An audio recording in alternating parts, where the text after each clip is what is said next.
Hello everyone, and welcome to the second half of our Supermoon Super Science Saturday evening discussion. I'm hoping that we're going to have some telescopes joining us, and as always, I'm going to spend the first few minutes of this YouTube stream, Google Plus stream, I'm not quite sure where you're watching it, I'm going to spend the first few minutes attempting to tweet this out to the public. So there's going to be a little bit of chaos while I'm trying to tweet and talk and do everything else all at once, which is never good.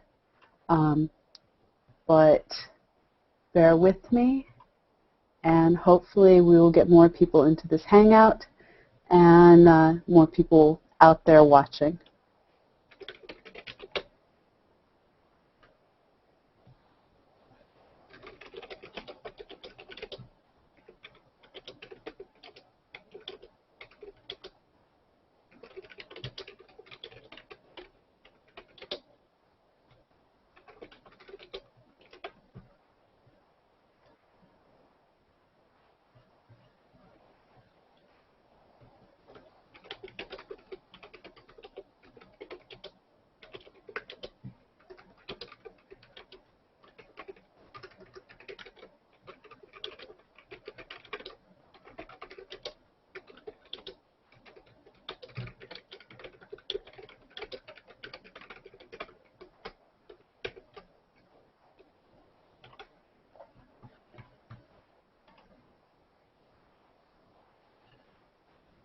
So for those of you tuning in, I'm in the process of tweeting this out, and I just ask that you please bear with me for a moment while I work on trying to tweet and talk and everything else all at once.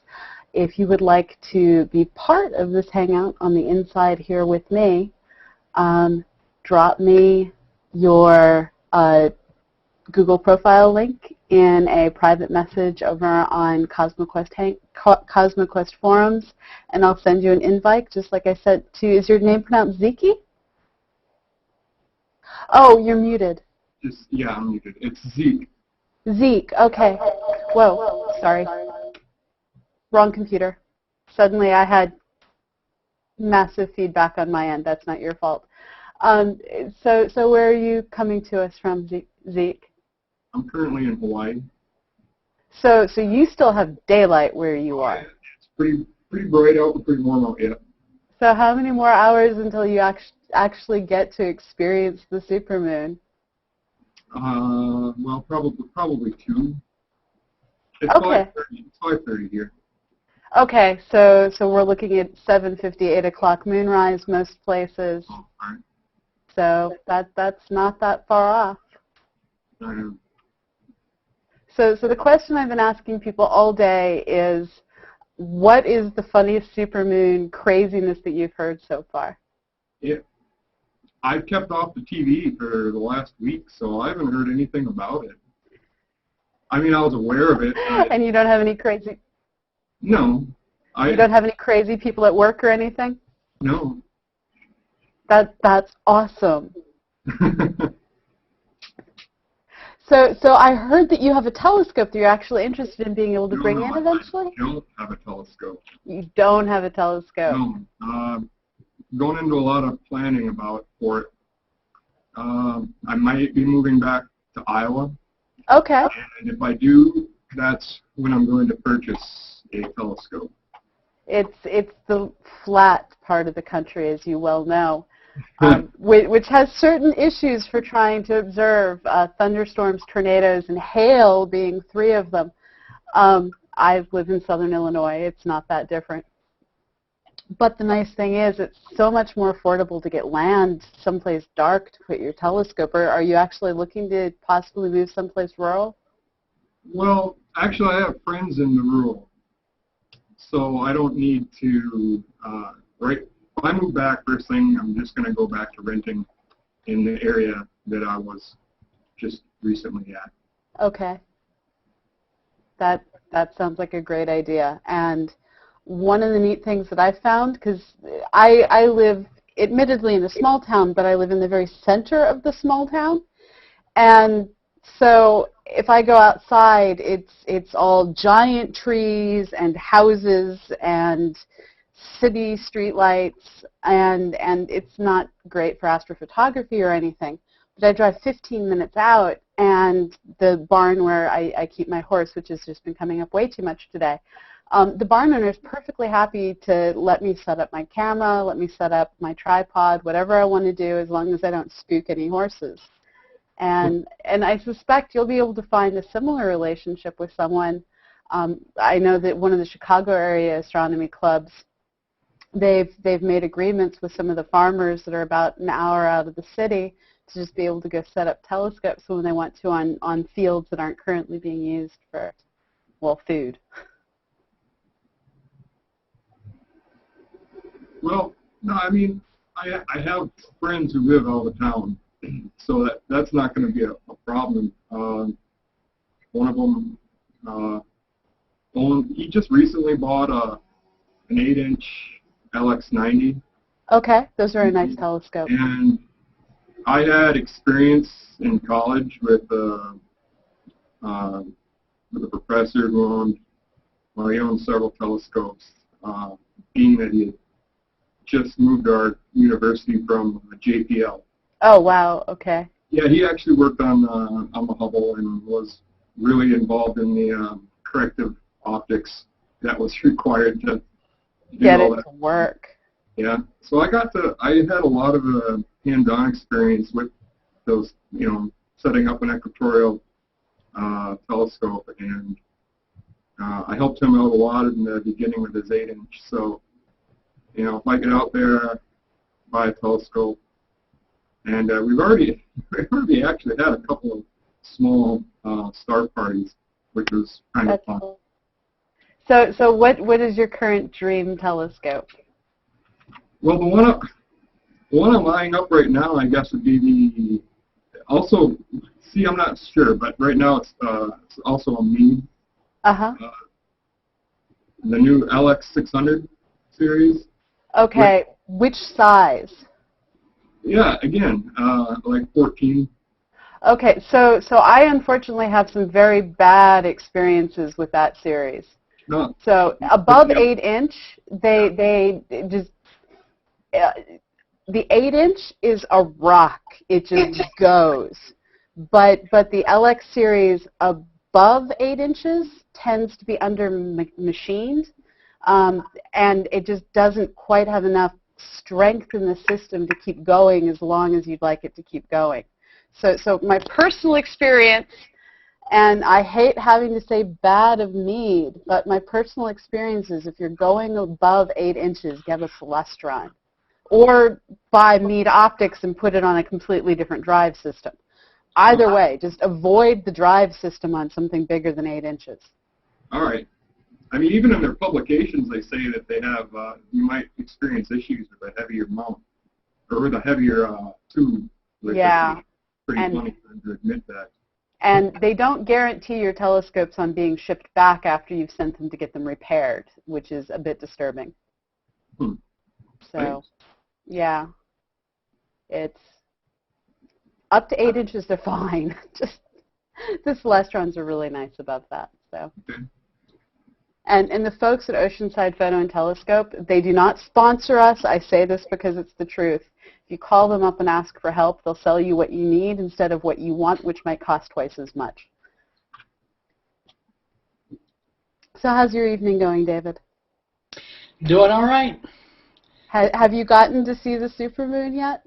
I have seen it. We had some high clouds move in just above the horizon, so I'm not going to get any good pictures until it's a little higher. Okay, well that happens. We actually currently have Chris Ridgway out in his, I think, driveway setting up a telescope. So hopefully we're going to have a live telescope joining us in just a few minutes. I've invited the other virtual star party folks. I'm hoping maybe a few of them will surprise us and come in. So hopefully we'll get some telescopic views of the moon as well. Now I can see that we have 19 viewers, and so far we have no comments anywhere that I'm looking, which is always a little bit disturbing because I don't know what's happening on the places I'm not looking. So when you see me looking around to multiple different screens, it's because Currently, I'm running this Hangout with this computer in front of me has my camera sitting on top of it. But the camera is attached to the computer that's sitting over here. The computer the camera is sitting on top of is showing my Moon Mappers image, which you can see. So there's lots of computer mayhem going on, and then I have an extra monitor here where I'm trying to monitor all of your different comments. So bear with me if the eyes drift off camera. It's because I'm trying to find your comments and answer your questions. And I do want to answer your questions, so those 18 wonderful people out there being there, I don't know what the right thing to say is. Go ahead, ask your questions. I'm going to try and follow them. There's probably going to be a lag between when you post them, and I think I now have things set to email me every time you post a comment. So the question that I'm seeing now is, what kind of telescope will you be using? I'm not sure exactly what Chris has. I think he has a Dobsonian telescope, but I'll let him introduce his telescope when he gets here. It's just a normal, everyday telescope like you can get from Oceanside Photo and Telescope or any other one of the major suppliers out there. So, Zeke, the other question I've been asking everyone is, what brought you to CosmoQuest? How did you get involved? Actually, I found your podcast on iTunes. Okay. From there, I worked my way onto your website, and then I had a Google Plus account that I haven't used since I created one, and then I saw about this, so I figured I'd just start using it. That's a perfectly good series of activities. Have you spent much time doing citizen science yet? Much time on what? Doing citizen science, so I'll bring up Moon Mappers here. So Moon Mappers is one of our citizen science projects where... No, I just found out about it today. You know, I actually kind of just watched some of your previous hangout that you had earlier today, and that, you know, this is all my first exposure to anything that's related to CosmoQuest or Astronomy Cast or whatever you have out there. Well, I would encourage you to do as I'm trying to do and bring up Moon Mappers. Sorry, you're now all seeing my comments. I should put that in a different window. Sorry, I have too many windows going on here. You should all try and do CosmoQuest and Moon Mappers while we're doing this hangout. And the thing that I just flipped over to, and I'm going to actually flip over to it in a different window, is it looks like Chris Ridgway is ready to join us inside the hangout, and I'm just trying to figure out how to add him without inadvertently showing all my Google chats to the entire planet. I love all of you. You don't get to see all my Google chats. So I'm just telling Chris to join on in at his leisure. Whoa, except I should write at your when I'm typing towards him.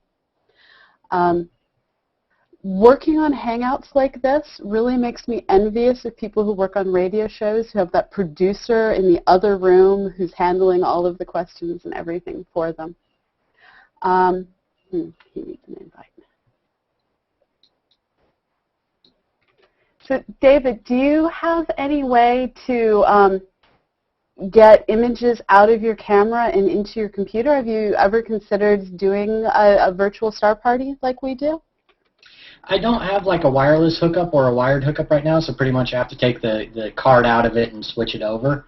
Okay. It's on the list to do, but the lens was more important than a remote hookup.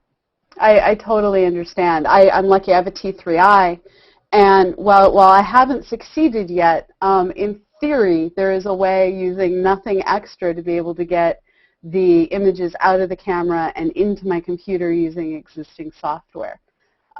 So it's just a matter of I need to sit down and spend the 2 hours it takes to try everything out and figure it all out. Yeah, mine was originally a studio camera, so it doesn't have all those hookups and stuff. They're extras that you have to buy. Oh, but that means you probably have really good resolution. It's 32. 32 megapixel? Yeah. That is wow, is the only way I know how to describe that. That's truly awesome. It was that or the car, and the camera went out. Sometimes that happens. So this would be the moon. Chris, do you have a mic set up this evening? Yeah, can you hear me okay? I can hear you just fine. Hey, can you tell folks about the image that you're bringing in for us? Well, obviously the moon, and I'm using my Meade 8-inch LX90 with a Logitech C250 computer webcam to actually live stream the image. And did you have to perform surgery on the webcam? Yes. Lots of surgery. Well, it wasn't too bad. I just actually removed the lens off the front of the camera, and then once I was able to do that and expose the actual CCD, I actually tried a couple different things. I ended up just basically taking apart an old 1 1/4-inch eyepiece and basically taping it, if you will, onto the actual webcam, and then that's just just shove it in my star diagonal and ready to go. Please tell me you actually used duct tape. Actually, I used Gorilla Tape, but yes, same thing. There's just something about it being actual duct tape that makes it all the more awesome. Yeah. But Gorilla Tape, it still counts, still counts. I love the fact that there are crickets in the background. Oh, can you hear them? Yeah. Now, what's really awesome about your view is there's this crater about 2/3 the way up the image that we're seeing just edge on as the sunlight just illuminates the rim of the crater. That's pretty cool. Right on the limb there. Yeah. Now, for those of you who haven't joined us for one of our virtual star parties before, Chris is one of our regulars, and he and his telescope. This is all being guided by hand, if I remember correctly. No, this is all Wait, computer wait. controlled. Sorry, you're the Yeah. LX900. It's Corey that has the hand guided. Okay. Right. So the motion in this image is just the atmosphere moving. So it's not like he has small level earthquakes going on or anything. It's just the humidity and the temperature variations in the air. And wind. And wind.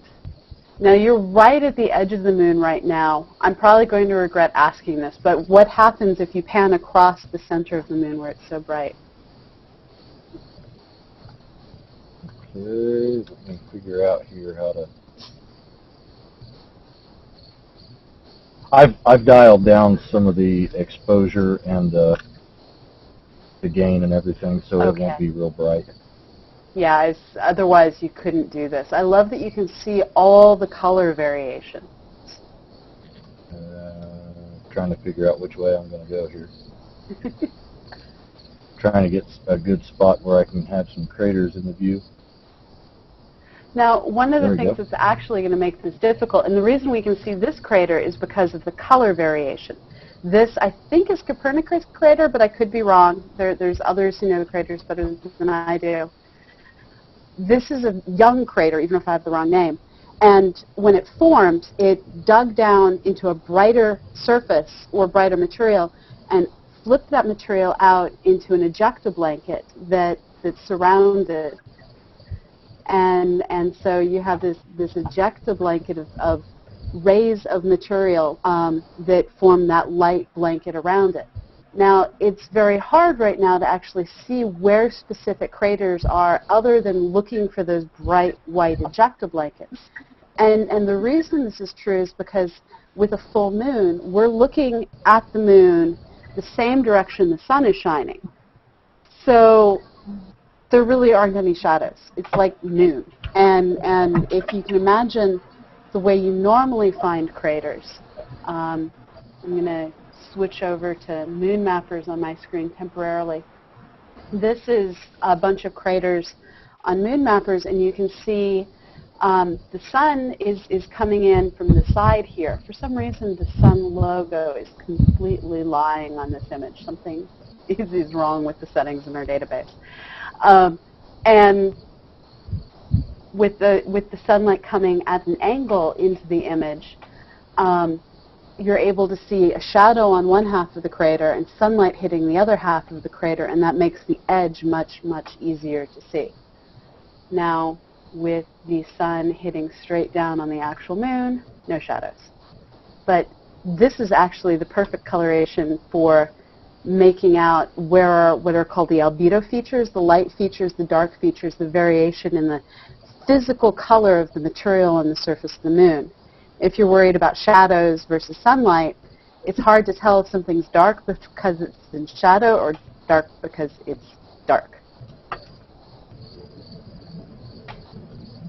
So is there anything else interesting that you want to scroll around to?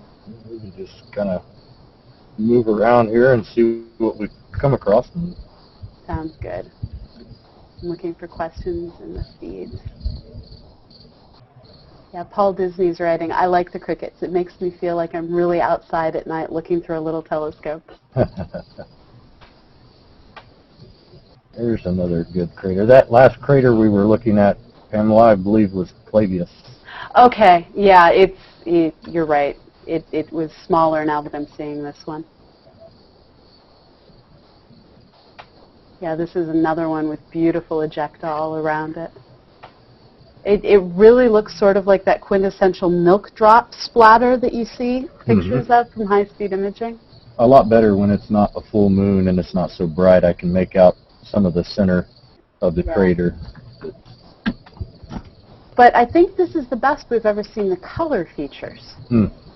Normally we're just completely captivated by, ooh, look at that rim, ooh, look at that peak in the center. We can't see any of that right now, so I'm really focusing in on that splatter pattern. Do you see any cool lava fields to scroll around to? Sorry about that. I'm trying to... It sounded like something went pop fizzle really bad. Yeah, that was the controller. The way the controller is mounted on this thing was just horrible. Every time you move it, the controller would just fall right off. So I put Velcro on the back of the controller and Velcroed it to the inside of the mount. And so when I go to pull it off of there, it's kind of, difficult and very loud. Let's see here. But it's loud in a very endearing way. And it's because of the Apollo astronauts that you had the Velcro. Yes. Now I'm not sure how to, well, most of all the Mare are the lava fields, aren't they? Yeah. So we're looking at two different colors of material. There's the Mare, which if you've never heard someone talk about geology, it looks like Maria, but it's the Mare, and that's the lava that we see primarily on the side of the moon that's closest to the Earth. And then we're also looking at the regolith, which is basically pulverized material that's a fine, light-colored dust. And it was pulverized just by billions of years of micrometeorites, and sometimes not so micrometeorites, hitting the moon and just breaking the material up.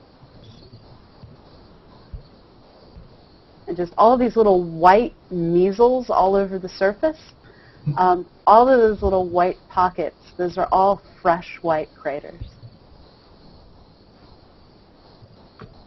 And here you can just see the amazing texturing of the splatter patterns.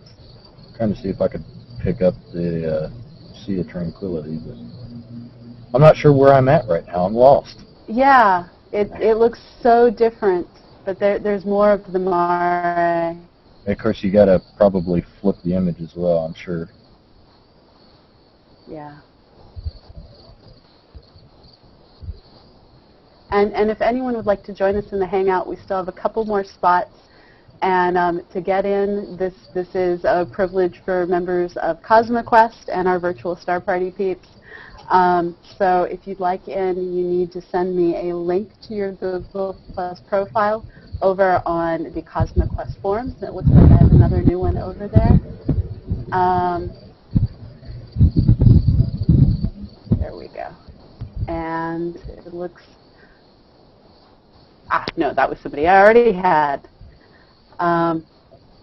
So if you want to join, just let me know.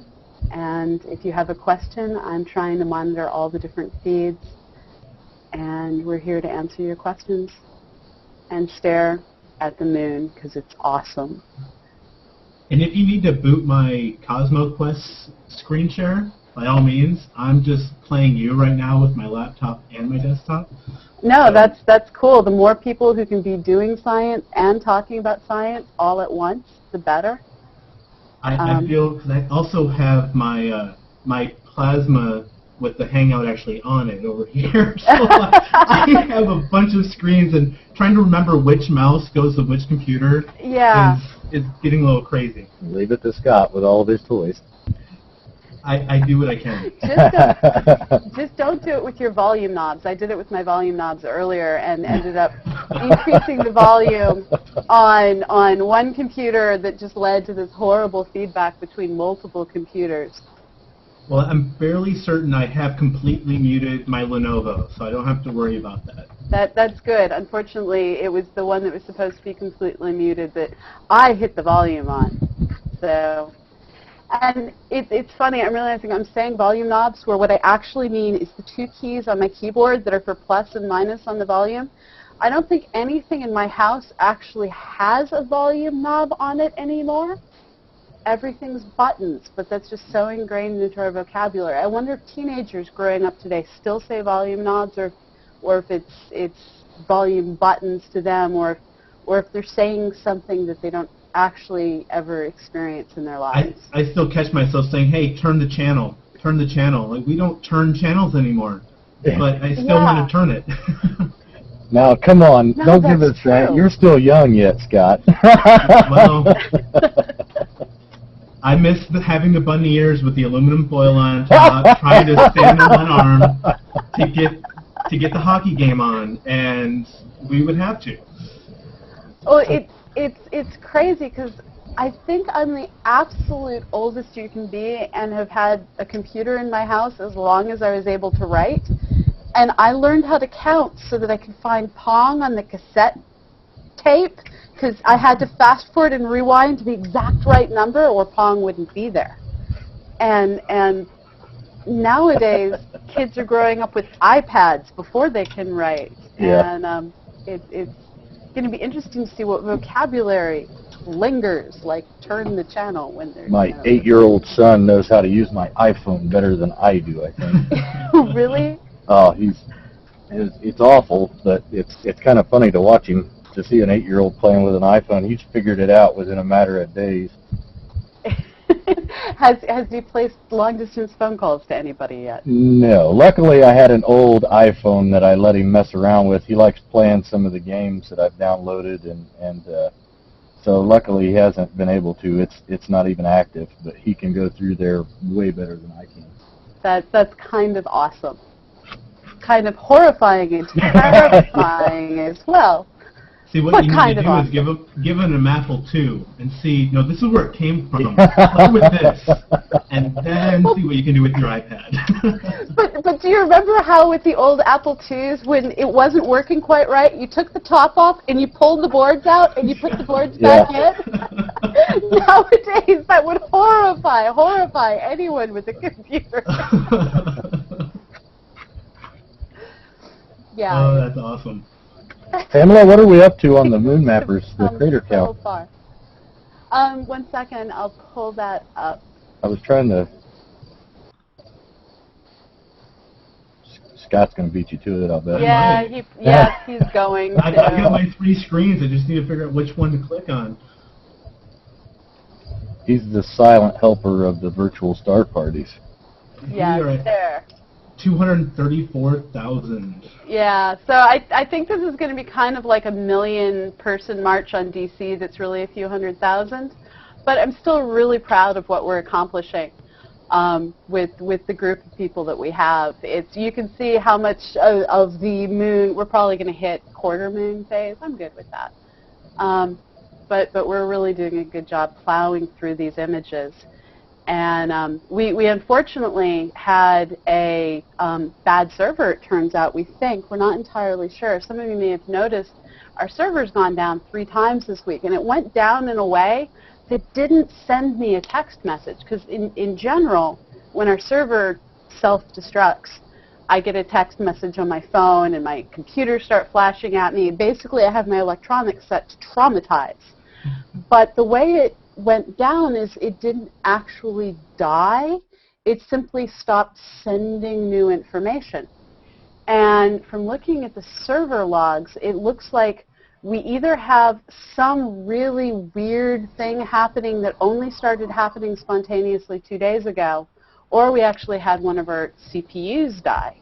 And all 3 times it was the same CPU was throwing this really weird Linux error that usually means you have some sort of a packet collision or failing CPU. But of our multiple CPUs, it was consistently the exact same CPU that decided to self-destruct and die and take the whole server with it. So we, as of a couple hours ago, are on an entirely brand new server.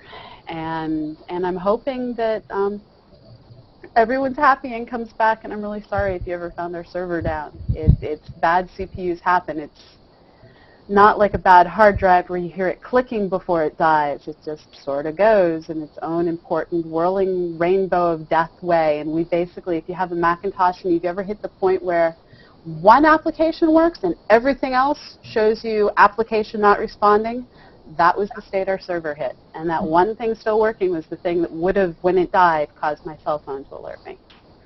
So now we know. Figures, doesn't it? Yeah. So, oh well. Such is life. But there's a pretty, switching back over to Chris's view of the moon, that's a really neat, dark thing you found. I'm going to assume it's a crater. It's just so odd to find a crater that has a bright rim and a completely dark inside. That's really awesome.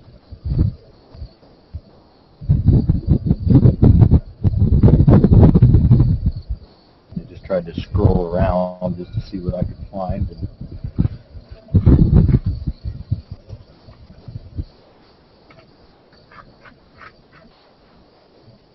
You found something cool.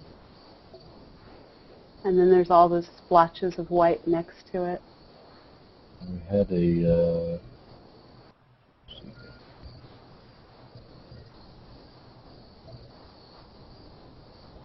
this is difficult to control this with the webcam because I'm pushing my arrow to go up and the actual screen's moving left, so I'm I get confused. Right.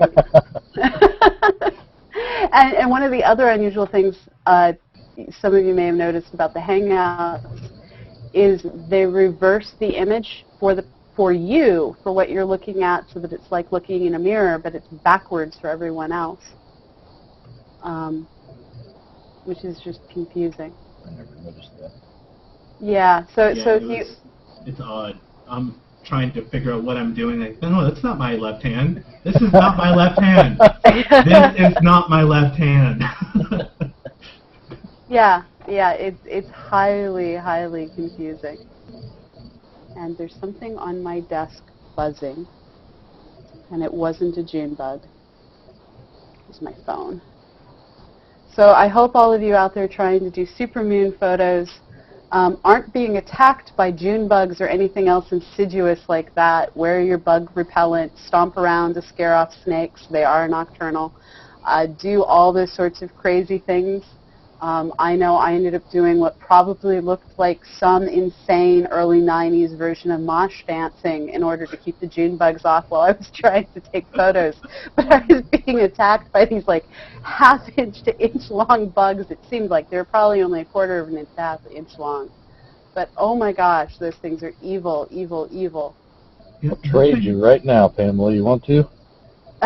Why would you? The area, well, I mean, we have, obviously, I've got June bugs crazy right now, but I've got a large tree full of bats next to me, and then on top of that, I have to keep looking over my shoulder because where I'm located is basically on the city and country limits here, and there's constantly coyotes coming up right in my backyard here. I've got a railroad track just running the whole length of my backyard, and I see coyotes all the time walking up through there. So I got to watch over my back and make sure they don't try to gnaw my head off. Luckily, coyotes don't usually attack things, do they? It's not like cougars. Well, that depends. The ones that we have here are not real shy. And Okay. on top of that, I have a large Siberian Husky sitting right next to me as well. So when usually you see one, there's normally about 3 or 4 more right around the same area, and Yeah. they'll try to kill other dogs. So with me sitting here, kind of makes it a little more unsafe for me. Yeah, yeah. Dogs are a good thing, though. The dog will definitely alert you ahead of time. He's passed out asleep. He'll just lay there. He's like Scott. He's confused. Hey, it's true. But as long as I'm not the most confused, I'm okay with that. So I'm just checking on a couple of things. Unfortunately, phone is alerting me to something not CosmoQuest related, but I do need to respond real fast. It looks just trying to get some things. We have new things evolving, which unfortunately means there's folks working Saturday night. So talk amongst yourselves while the wizard behind the curtain text messages.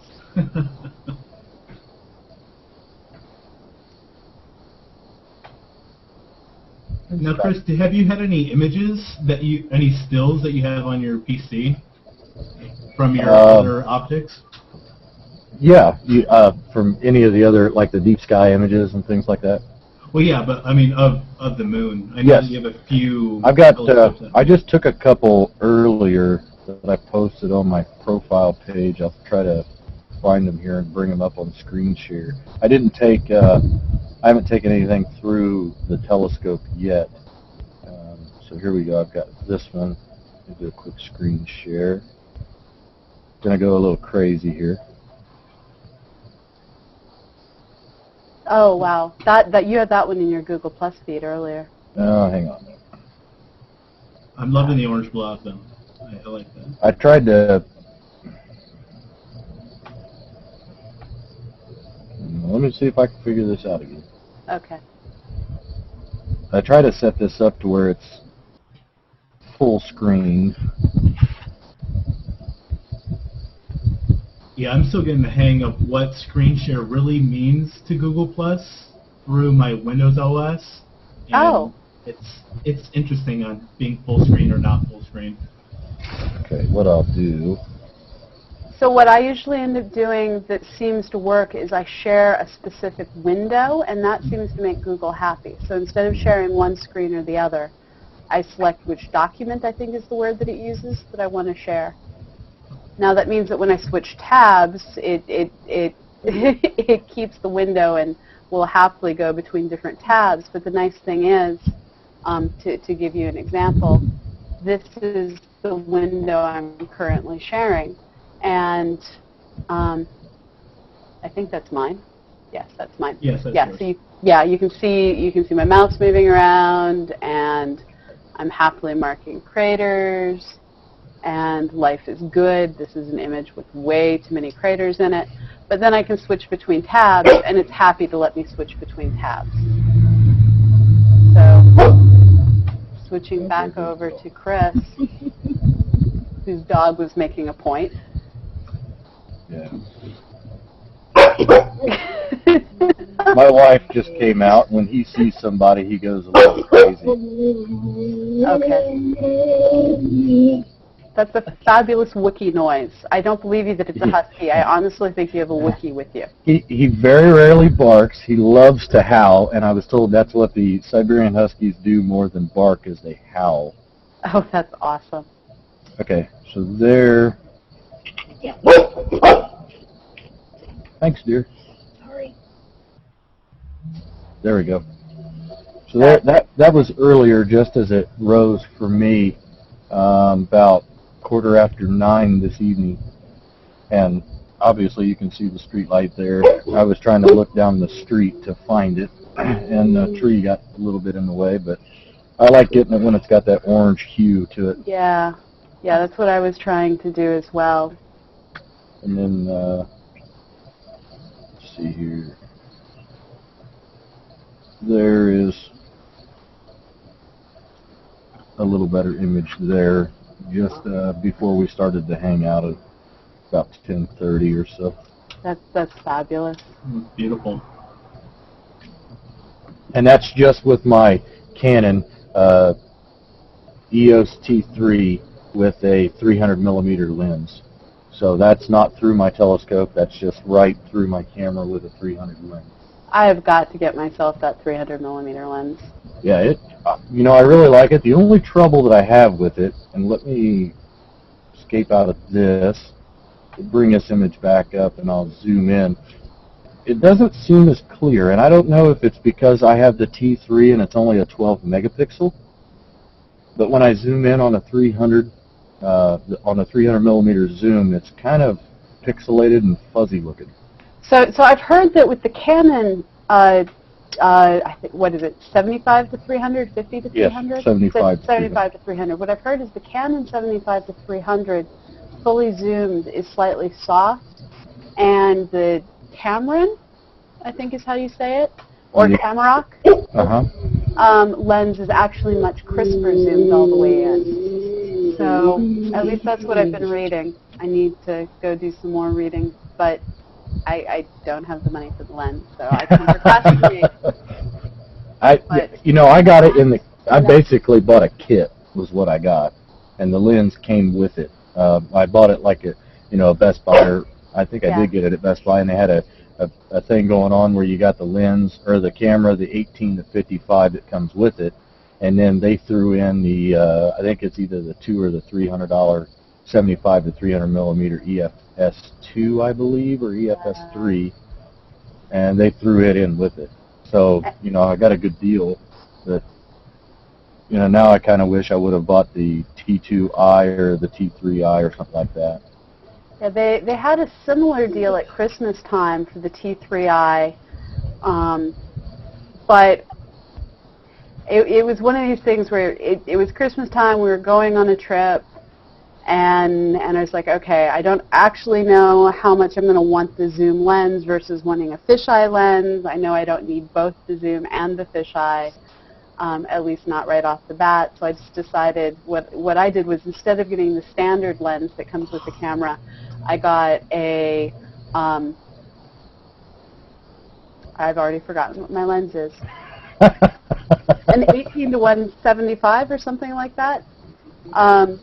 But 18 to larger than normal lens, and it's mostly keeping me happy. I was actually out trying to take images earlier tonight as well, and one of the things that really kind of startled me was the difference of opinion between what my camera thought was an appropriate aperture setting and what reality thought was an appropriate aperture setting. And I'm going to screen share in some photos once I figure out where the right set starts. I've got another one here that I'm going to bring up. So I have clouds tonight. I was really kind of frustrated because I had all these great plans on the photos I was going to take, and the awesome thing about where the moon was rising and when it was rising was I was supposed to be able to get a gorgeous picture of the new moon rising right beside a barn, and we zoom out. So this was the landscape I was going for. Ignore the fact that the shot is tilted 20 degrees. That was while I was still setting up. You can see there's that pretty little barn off to the left. The moon was supposed to rise right beside the barn. It was going to look stunning. It was going to have light blue skies with this pale white moon. Instead, we had clouds that, when illuminated by the full moon, looked like the sky was on fire, which, while interesting, was not the intended effect. So what I ended up doing was taking a whole bunch of different photos, trying to figure out what was the exact right setting. And so I finally said enough is enough, zoomed everything in, and just stepped through the exposure settings. And I started off one setting longer from what my camera thought was ideal. So this is a 1 second exposure at f5.6. and I just kept stepping down. So this is half a second, another one at half a second for some reason, quarter second, sixth of a second, tenth of a second, 15th of a second, hundredth of a second, 1/500th of a second. So there's a difference of a factor of almost 500 between what my camera thought was the appropriate setting and where I was able to finally actually get to see details on the moon. But what was amazing is it's not like the clouds changed at all. This is a picture taken about 10 seconds after this picture was taken. Yeah, yeah. And it's just a matter of getting the exposure right so that instead of seeing the clouds that are being illuminated by the moon, what I'm focusing in on instead is that beautiful, beautiful moon. Right. What ISO setting were you at with that image right there, Pamela? 3200. At 3200 for this one? Yeah. Wow. Now see, the image that I showed just a little bit ago that I took right before the hangout, that was at an ISO 100 and 1/200ths of a second at f10 Wow. with a 300 millimeter lens. I think it's the f10 that makes the difference. Yeah, it could be. That's what my telescope runs at, is an f10. So, I don't know, I just play with it until I get a really nice image. Yeah. Yeah. I have to admit, I didn't fuss with all of my settings. I think the ISO setting was left over, and I was in such a hurry to set up because I didn't think I was going to get any clear at all, so I hadn't headed out to my dark sky site. And when I got there, my plan had been to set up while it was still daylight, with the sun still above the horizon. And I'm scrolling back to show you just how far into twilight it was when I got there. So this is the other direction when I first got there. Okay. And so it was a whole lot darker than intended while I was setting up. But it was just absolutely beautiful clouds. Not what I wanted. Now that would be right there, what you have up, that would be beautiful to get that with the moon right next to it, right about where that cloud is. Yeah. That'd be gorgeous. So I can do that with the crescent moon, actually. I just haven't done that yet so far because I've always been on the other side of the barn when I was taking photos. But yeah, you're right. That's a photo I definitely need to try and do in 2 weeks' time when we're back to crescents again. The nice thing about the moon is when you realize there's an awesome shot, you just have to wait. So I'd realized last month there's this awesome, adorable little barn that is going to have the moon rising right beside it. And I need to take the photo before the corn gets too high. So hopefully the corn won't get too high between now and next full moon. I may try again tomorrow anyway. So if anyone sees Pamela with a sweatshirt, watch out. She wants that picture. It's frustrating. It's the perfect distance to get the moon looking huge next to a cute little barn in the distance. But the corn has already been planted and it's already growing rapidly.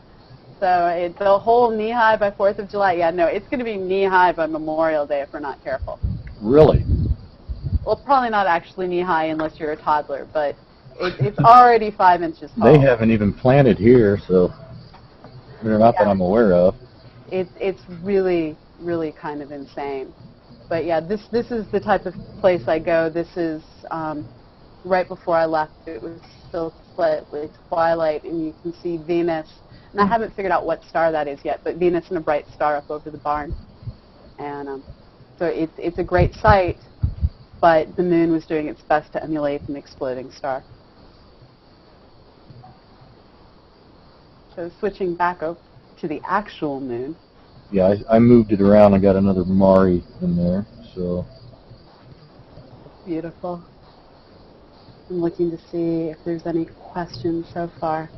So Robert Sparks has posted some pictures of the awesome twilight tonight. So I'd encourage you. Robert is a really excellent photographer. So I'd check out his photos. So have any of the rest of you tried to take photos tonight? Well, so far I have not seen the moon out yet. Okay. And Pamela, That's a pity. just to let you know, back to your image there, you said you'd not figured out what star that was. Below Venus. Yeah. That is Aldebaran. Okay. Good to know. Thank you. Mm-hmm. If you haven't checked it out, by the way, Sky Safari Plus is a fantastic application.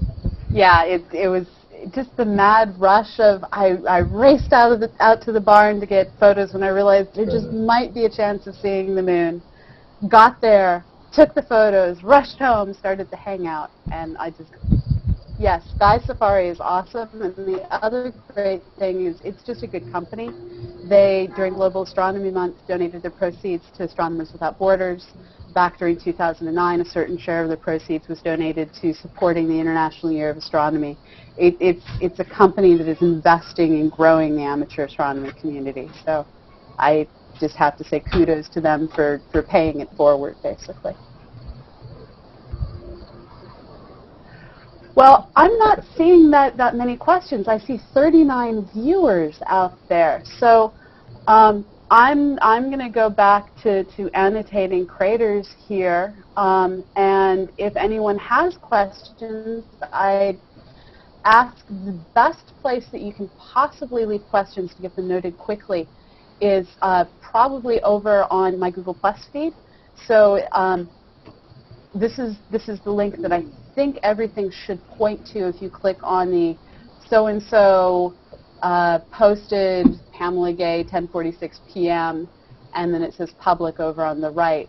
So if you follow that over, that will get you to the place where all the questions, if they get posted, they get dumped into my inbox. And I think if you leave a comment on YouTube, that will also get dumped into my inbox. And Pamela? Yes. I was wondering if you could give me some information on how somebody could help contribute to astronomy, and just on the amateur scale, once they have their telescope up and running. So the best way to get involved in amateur astronomy that is dedicated to science is to work with one of the many different organizations that's out there partnering with the professional organizations. So for just being online, there's places like here on CosmoQuest where you can join Scott and I as we mercilessly mark craters while talking at the same time. We take no prisoners. We take no prisoners. All your craters belong to us, which somehow doesn't sound quite as good, but all your craters belong to us. But for observational astronomy, you can contribute just as much. Organizations like the American Association of Variable Star Observers network together professional observers, not professional observers, professional scientists who need amateur observers. So types of projects that exist include going out and monitoring cataclysmic variables, looking for them to go into outbursts, looking at pulsating variable stars and helping to document their changes in brightness over time. So you compare the brightness of the star you're interested in with the brightness of a variety of stars around it. And that sort of photometry, it leads to us being able to decipher how these stars are changing over time. And what's really awesome is with some of these stars, as we've been building up 100 years or more of data, we can actually start to measure differences in the density of the star over time. And just the fact that we're getting enough data to measure density changes because of people like you outside measuring the values, that's absolutely amazing. So there's lots and lots of different ways to get engaged. There's also transitsearch.org, which engages people in going out and trying to confirm the periods of transiting. We hope they're transiting planets. There's planets that are found via the Doppler shift technique. And we just don't necessarily know if they transit. We don't know if their transits are always going to be exactly the same period. And that sounds really weird, because don't planets always have the same period? Well, the thing is, if you have multiple planets, that can affect transit times. And we've already seen this with some of the Kepler planets. So with transitsearch.org, you can be part of mapping out planets around other stars, which is just fabulous. So it's really, really cool. And if I can add to that, Pamela. Yes, please. Once I got my telescope, I started to look into the astronomy clubs in the area and found that the closest local astronomy club was headed up by the professor of astronomy at the local college here, Ball State University. And from talking with him, I found out that he actually, and I believe in one of the astronomy cast podcasts I listened to, I believe you said you do somewhat similar, the same thing. He actually uses amateur astronomers to help him with some of his research.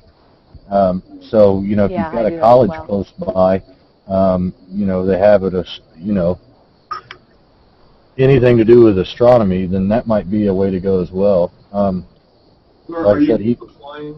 Sorry, are you just like supplying this person, or just are you giving them basically raw data, and they're the ones putting away on it, or? No, they generally bring you in as a full colleague. So just like if I was partnering with someone on a project, I'd be responsible for reducing all of my own data and getting it to them, and together we'd work on the analysis. A lot of times with the pros, they're expecting you to work with them and send them the process data, and sometimes to even go as far as to figure out the photometry, which means you're figuring out how bright each and every individual star is. That when I work with amateur astronomers through the AAVSO, that's what I'm looking for, is the data for how bright is the star, not the image itself. And it's true. There's a lot of universities where there's professors who do this. I think there's a huge number of amateur astronomers in the Great Lakes region who have all at one point or another worked with Dr. Horace Smith up at Michigan State University, who was also my undergraduate advisor. And he's someone who got his start as an amateur astronomer, and now he's a university professor, and he works to keep engaging people the way he wanted to be engaged, and it's really kind of awesome. So checking with your local university. Variable star astronomers are often the ones most likely, but sometimes you also deal with people who look at, there are actually galaxies that are variable due to having active galactic nuclei in the center. BLAC galaxies are one of the ones, and they do get amateur astronomers engaged in helping them track the brightness of the galaxies as they vary as well over their own very different timescales. And I found the best way is just getting out to any of their club meetings, any sidewalk astronomy parties that are going on, because that's, I mean, it's networking. You're out there having the best time of your life, looking at all the amazing things of the universe. But you also end up making contacts of people that may have projects that you might be interested in doing or have the ability to do at a later time. So just getting out there and having a blast can lead to other things along the line, you know, further down the line, which I've had the opportunity to enjoy. And if you put yourself out there, people will take you up on different offers. It's wonderful. And you never really know when your data is going to be the best data on the planet. And that sounds kind of odd to say, but I know Merritt Kozabal out at Dexter Southfield's junior-senior high school, he was taking images of an asteroid that was passing, and it was tumbling and rotating both at the same time. So basically it was doing this direction and flying through the sky all at the same time. Crazy things going on with its motion. And it was about to self-destruct on the Earth's atmosphere. And he was the only person able to get sufficient imaging of it as it's tumbling and rotating and getting ready to hit the Earth's atmosphere to be able to recreate the motion the asteroid had prior to self-destructing. So that's an example of an amateur working at a public school, well, not a public school, a private school, but nonetheless a K-12 school, taking an amazing data set, and he ended up going to Australia to present his results, and that's just really awesome. You never know where the sky is going to take you on the planet.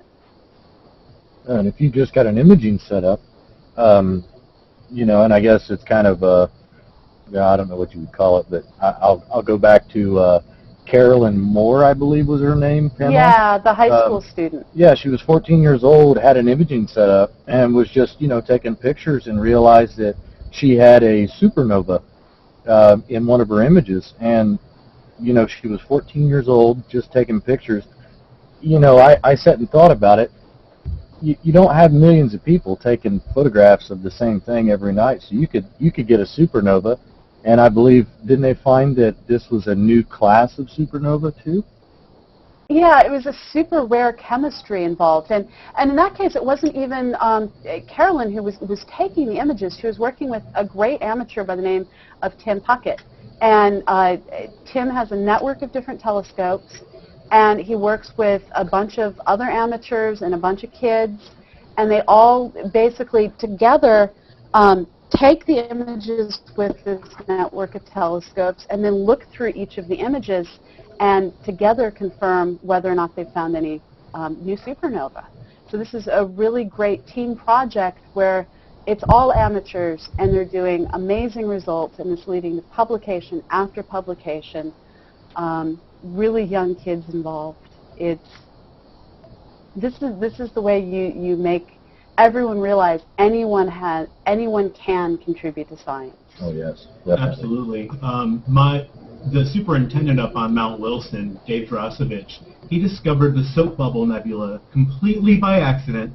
Now, granted, he has an awesome setup, because this was actually discovered up on Mount Wilson. He uses the dome that Hubble first used when he first arrived at Mount Wilson, which is small compared to the 100-inch hooker, but it's still an awesome setup where he has his dome above the marine layer in LA, and by accident, he was just going through and he thought it was interesting. And for having something classified by, he had to have it sent out to 3 different places to be verified because no one wanted to believe that it was an amateur that discovered this amazing object in the sky. So he says next time he finds one, he'll let one of us submit it because he doesn't want to go through it. Well, it's really just amazing over just the 6-7 years I've been podcasting. It's been longer than that. Over the past 8 years that I've been podcasting, the number of different stories we've run on amateurs discovered X, Y, and Z. And it ranges from distant objects where there was Jay McKay, I think was the correct name, who discovered a newly formed nebula in the Great Orion Nebula Complex. Basically, he'd been looking at the standard part of the Orion Nebula that we all look at with the trapezium and everything, and he slewed sideways, and he saw there was this fuzzy bright bit that he just never noticed before, and he's using a brand new telescope, so everything's a little bit new, just out in his driveway. And he pulled it up on some star maps, and lo and behold, it was something he'd never seen before. So he found a star that had just burst through its cocoon of surrounding dust and gas and had just lit up the nebula around it. This was discovered. A newly formed nebula was discovered by an amateur. There was the new white spots that became red spot junior on Jupiter. There were storms on Saturn. Over and over, there's amazing, interesting space weather, space phenomena, all being discovered by people out in their driveway, noticing something new and being diligent about it and asking, what is this? And I believe the M59 supernova was discovered by an amateur as well. I believe it was, which is very recent news. And it's wonderful how people that don't necessarily do it for a living but have that passion inside of them can find out wonderful things that's happening throughout the universe all the time. And you're in the right place, too, because this seems like a great community here on Google Plus with tons of awesome people that you can probably work with as well. Get out there on this. And we're trying with CosmoQuest to build a place where people, we say it all the time, and it's starting to turn into a catchphrase, where people can learn and do science together, But we don't want it to just be a catchphrase. We want it to actually have meaning. And this is why Scott and I are sitting here, and I'm going to switch over temporarily to, I'm apparently still sharing. Your photograph, yes. Yeah, let me switch over to which It's a window. nice photograph, Pamela. It's a nice photo, but I'm going to switch back over to the Moon Mappers window that I'm on, apparently via CamTwist. Yes. Can you tell what I was using the other day? CamTwist is absolutely fabulous, but not necessary at the moment. So I'm currently looking at a part of the moon that looks a lot like elephant skin. This is one of the more interesting textured regions on the moon, and it's actually kind of neat because it's covered in all these little tiny boulders up here. So I'm going to label that as a boulder field. And I am not a geologist. I'm not a planetary scientist. I write the software to do this stuff, and in this case, I'm really an instrument builder. Someone has to build the telescope, and in this case, someone has to build the citizen science site. And I, along with Corey Lohan and Joe Moore, built the different citizen science sites that you deal with within CosmoQuest. And I have no clue how this formed, and it's really awesome. But what's cool is as I'm clicking through, helping mark all the different things in these images, there's more boulders there, except I just labeled it as a light albedo feature. Wrong button. Okay, let's try that again. This is why we build the delete button. It's because I learned that we needed it early on. What's awesome is we're already realizing that this works. So if I want to, I can go into the gallery, and I did this earlier today, so some of you have already seen me do this. I'm going to pick a different image, though. So when I click on one of these images, it takes it a minute because it has to process all of the images it's about to show you. And this was early on, so it actually fed me the same image twice. And what's really funny is I did not do the same thing both times. So you see the lack of repeatability even with the same human more than once. But then when I turn on everybody's markings, it gets even hairier looking. But now I turn on the averaged markings, and I'll turn off everything else. And we have this nice, clean set of markings that it has a little bit of confusion. This crater down in the lower left, clearly people weren't quite sure where to mark that one. And we're working on writing software that does a better job at even combining things like that. But what's really awesome is to go to this nice set of marking the craters from this horribly gobbled set of people trying to mark the craters. So you guys are successfully building the maps, and it works. And we're already starting to get preliminary science results. And we're in the process of writing our first paper, which is on the algorithms to combine all the craters.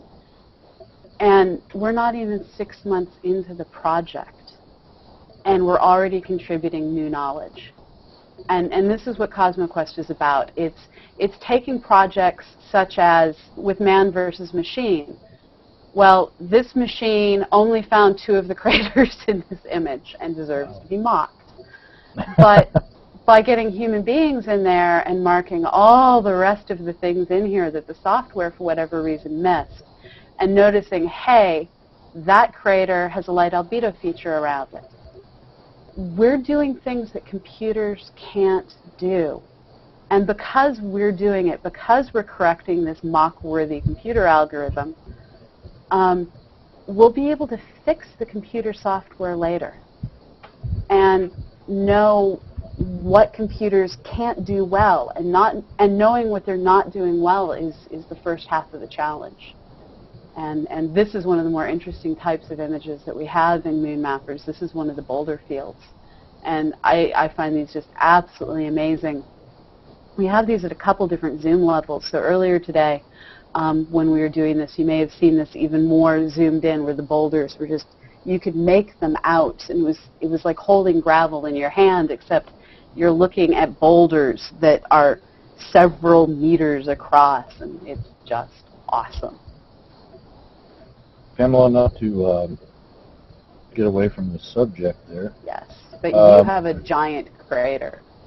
Okay, well, yes, or Mare. Actually, it's Amari.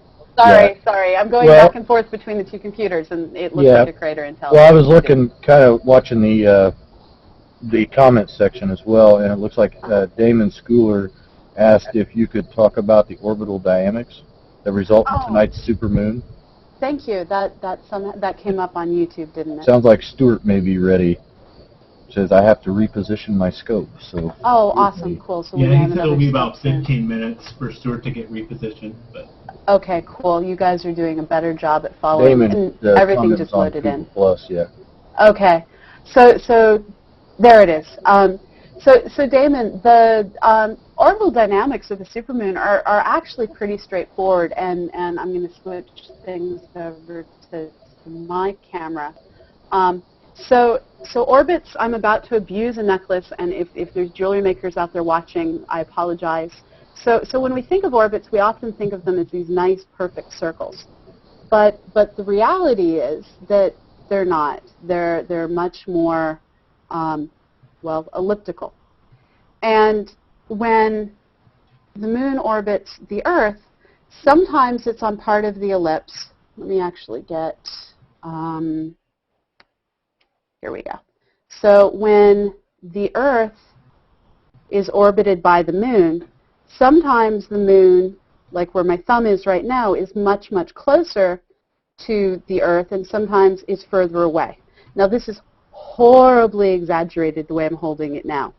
I'm going to make it even more exaggerated. So let's pretend, if you will, that my microphone is the sun. So if my thumb is the moon, then when the moon, so my thumb up here, if the moon is opposite the sun from the planet Earth, I'm going to have a full moon. So in the diagram right now, I have full moon close to Earth and sun on the opposite side. Now when this happens, it leads to slightly higher tides because you have the moon and the sun all in one line, and whenever that happens, you get higher tides. And because it happened when the moon was closest to the Earth, you end up with a visibly larger moon. Now the thing is, as the moon rotates, there's also configurations where I have, at a different time in the year, so let's come over here. So at a different time in the year, the orbit is still the same shape, but now my thumb is over closer to the sun, and I have, so that's new moon. So it orbits back up to here, so now the moon is closer to the Earth again. Here was new moon. Over here, I can't get my thumb, so let's pretend my finger is the moon, because my finger can go over here. This would be full moon. Up here is quarter phase moon, so now I have a quarter phase moon when the moon is closest to the Earth. So the moon, every single month, that was highly confusing because I was trying to do geometry while moving. I should just draw next time. You should stop doing math while mooning, all right? I'm just putting that out there. Exactly. Get you into trouble every time. So the long and short of it is, I'm much better with a whiteboard than I am with jewelry and bottle caps. But every single month, as the moon goes around on this elliptical path, it's always closest to the Earth at some point. Sometimes when it's closest to the Earth, it's full like it is this month. Sometimes when it's closest to the Earth, it's crescent. Sometimes when it's closest to the Earth, it's a quarter phase. Every month, the moon gets that close to the Earth. It's just the way it works. And it just happens to be that tonight, due to the way things line up, the moon is closest to the Earth. At the same time, it's a full moon opposite the sun. This leads to particularly high tides. It leads to a full moon that's 12% brighter, 12% larger. But there's nothing magical about it. This happens every year, usually. I mean, sometimes we have bad luck and it just never lines up quite right. But it's not an uncommon experience, and it doesn't do anything particularly evil or bad. It's just beautiful. So enjoy something that's just beautiful. Okay, and I see other questions coming in. Let me see what they are. So, I'm seeing take a telescope from Chris Ridgway. Okay, that's you, Chris. I don't know. You must be talking to Stuart. I should finish reading things. Okay, I'm reading things backwards. It now makes more sense. Someone's going camping.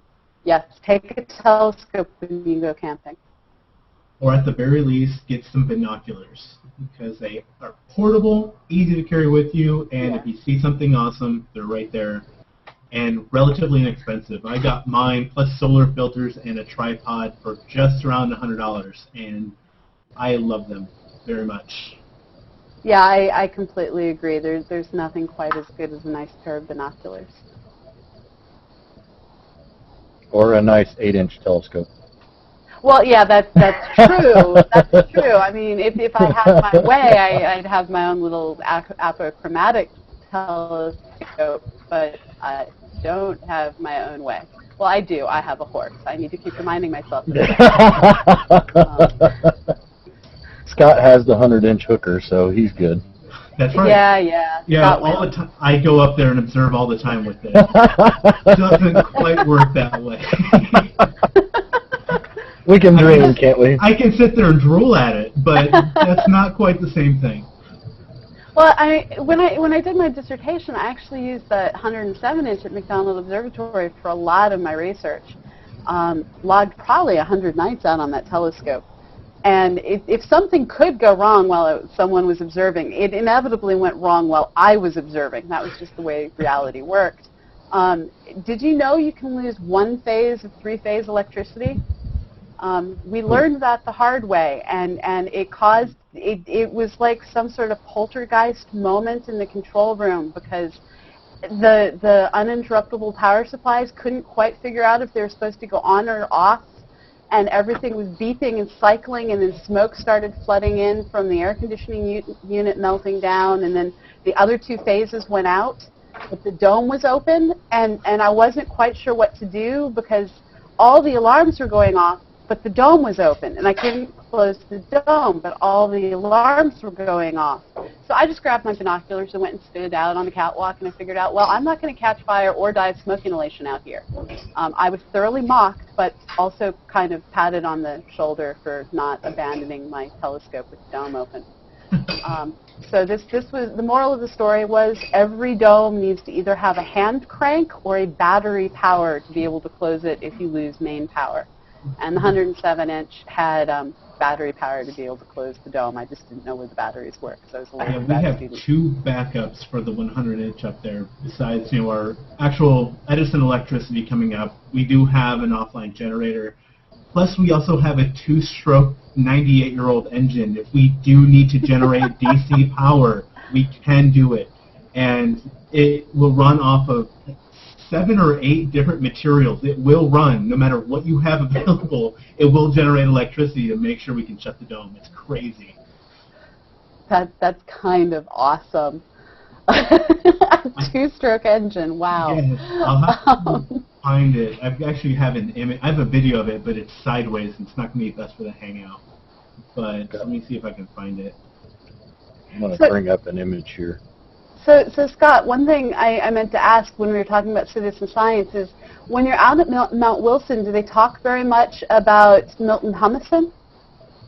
They do. We talk about so many different people because there's so much history there. And that's honestly, though I love the astronomy portion of it, knowing the human element involved. And so many people started so many things up at Mount Wilson.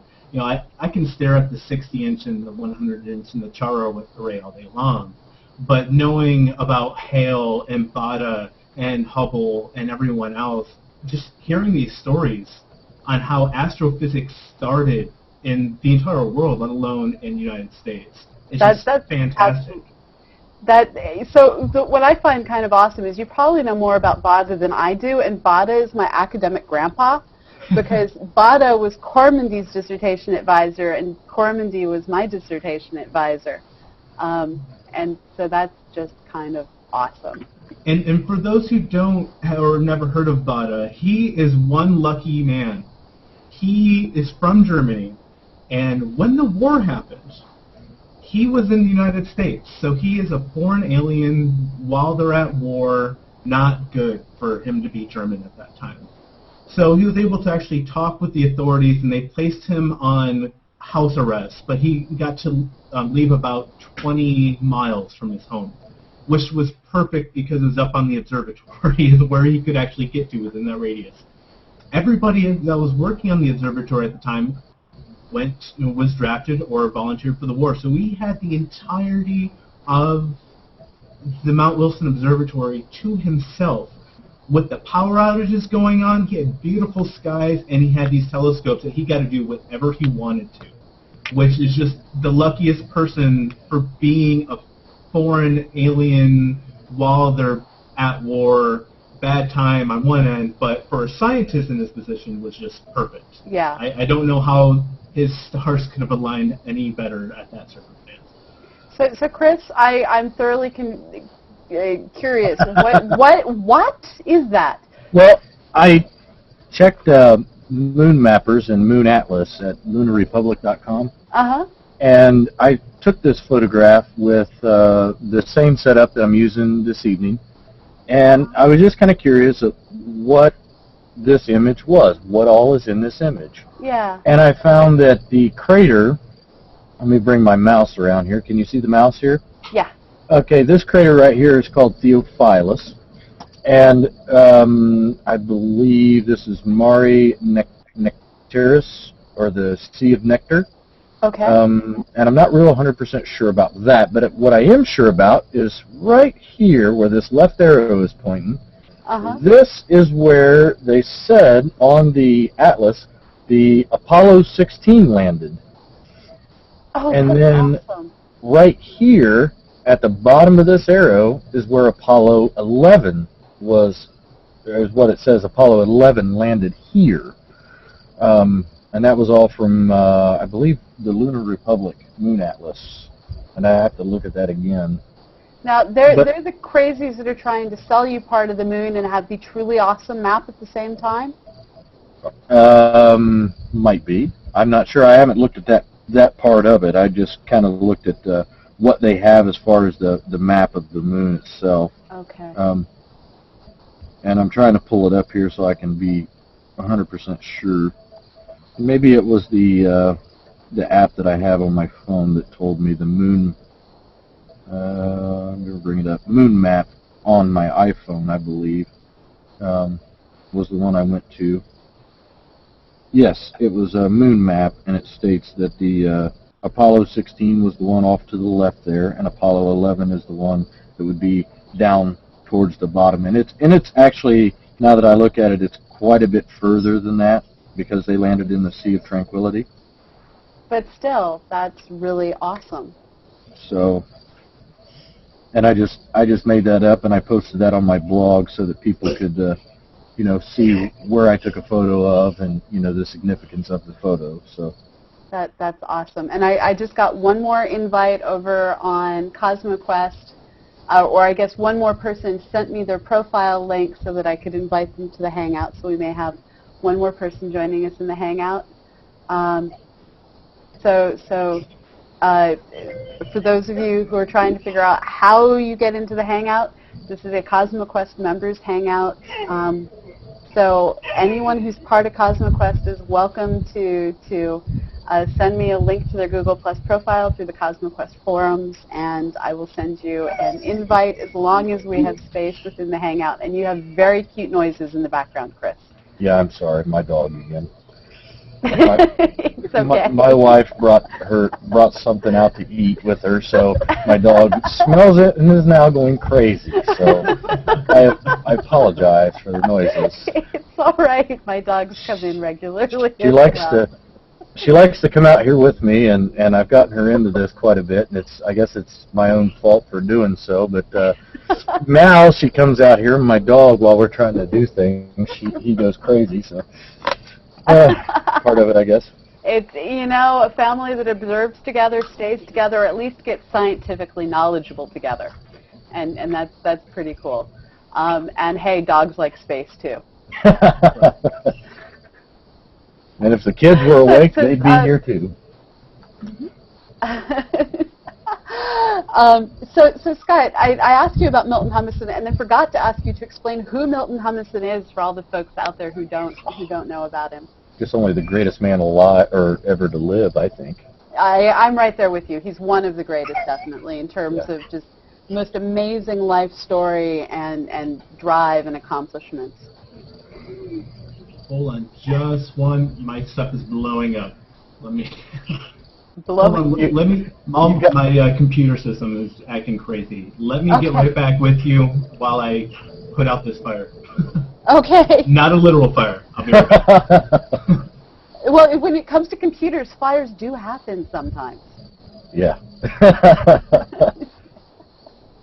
Yeah, I think I've got to disagree with Scott. I think Milton Humison had to be probably the luckiest man alive for being in the position he was in and to come out like he did. That Well, was just- you have to give Bada the luckiest PhD scientist to be given an awesome toy during a horrible time. I mean, here you are, traveling on business.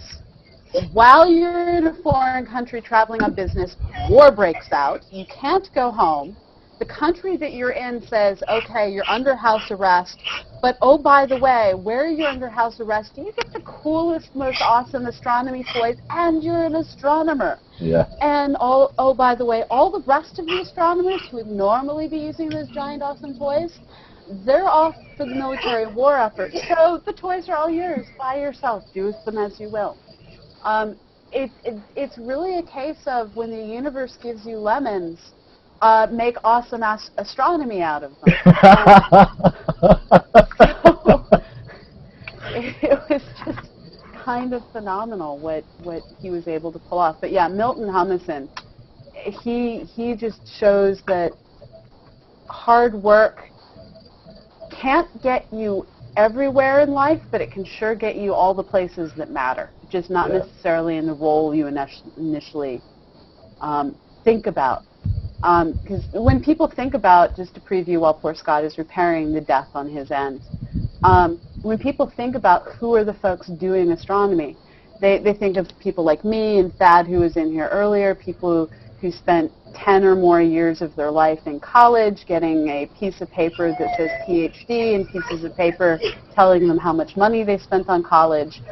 And you have to suffer through all sorts of different this, that, and the other things and when it comes to exams and tests and everything else. It's suffering, but eventually you're given a PhD, and along with the PhD comes the ability to apply for telescope time at the best telescopes in the world. But the thing is, in addition to all of us who have the 10 years of college and the student loans and everything else, there's all the other people that work at the observatory who have different degrees or no degree at all. And now we have Scott back, so... I'm back. Yeah, you want to tell the story of Milton Humison? Yeah. Imagine, if you will, you're a lonely janitor. Well, no, back up. Mule cart driver. Yes. When Mount Wilson was first being turned into an observatory, it was actually an old Indian trail. It wasn't anything. It was first trying to be used for lumber to build someone's house by a lake. It wasn't meant to be an observatory, first of all. But once it was, once Harvard came out there, tried it for a little bit, they decided they didn't want to be over at Mount Wilson. But Hale, Carnegie, everybody else, they wanted to actually build everything up there. So he was the mule cart driver because Mount Wilson's very sharp turns all the time. Driving up there takes me about 45 minutes from the base to get up actually to the peak, just because they are just jackknife turns, switchblade all over the place. So the only way to get up there was with mules and carrying everything up with mules to try to get things going before any sort of roads could actually be built. And that's what he did. This lowly man that was just, blue-collar physical labor working with mules, bringing just raw materials up this mountain for this potential observatory, ended up, working as a janitor there. Hey, that's, I guess, a step up, working with mules to cleaning he floors. got curious about what was in all these crazy boxes he's carting up the mountain. Mhm. And you figured there was all sorts of crazy telescope pieces, machinery, all sorts of things that don't normally go to live at the top of the mountain.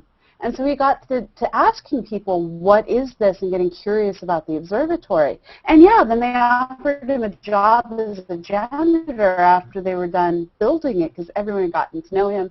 And he honestly wanted to see what was being built. Mm-hmm.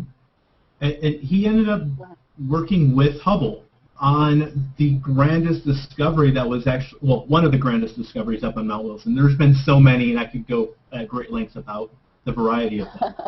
But with Hubble and the expansion of the universe, he went from being a mule driver to actually working with Hubble being the observer. He's actually sitting there with him, helping him work the telescope, writing down all the data, and just the grand change from being someone that just works with a mule to helping discover one of the most phenomenal things in astrophysics that has redefined how we look at space and how we observe ourselves in this universe.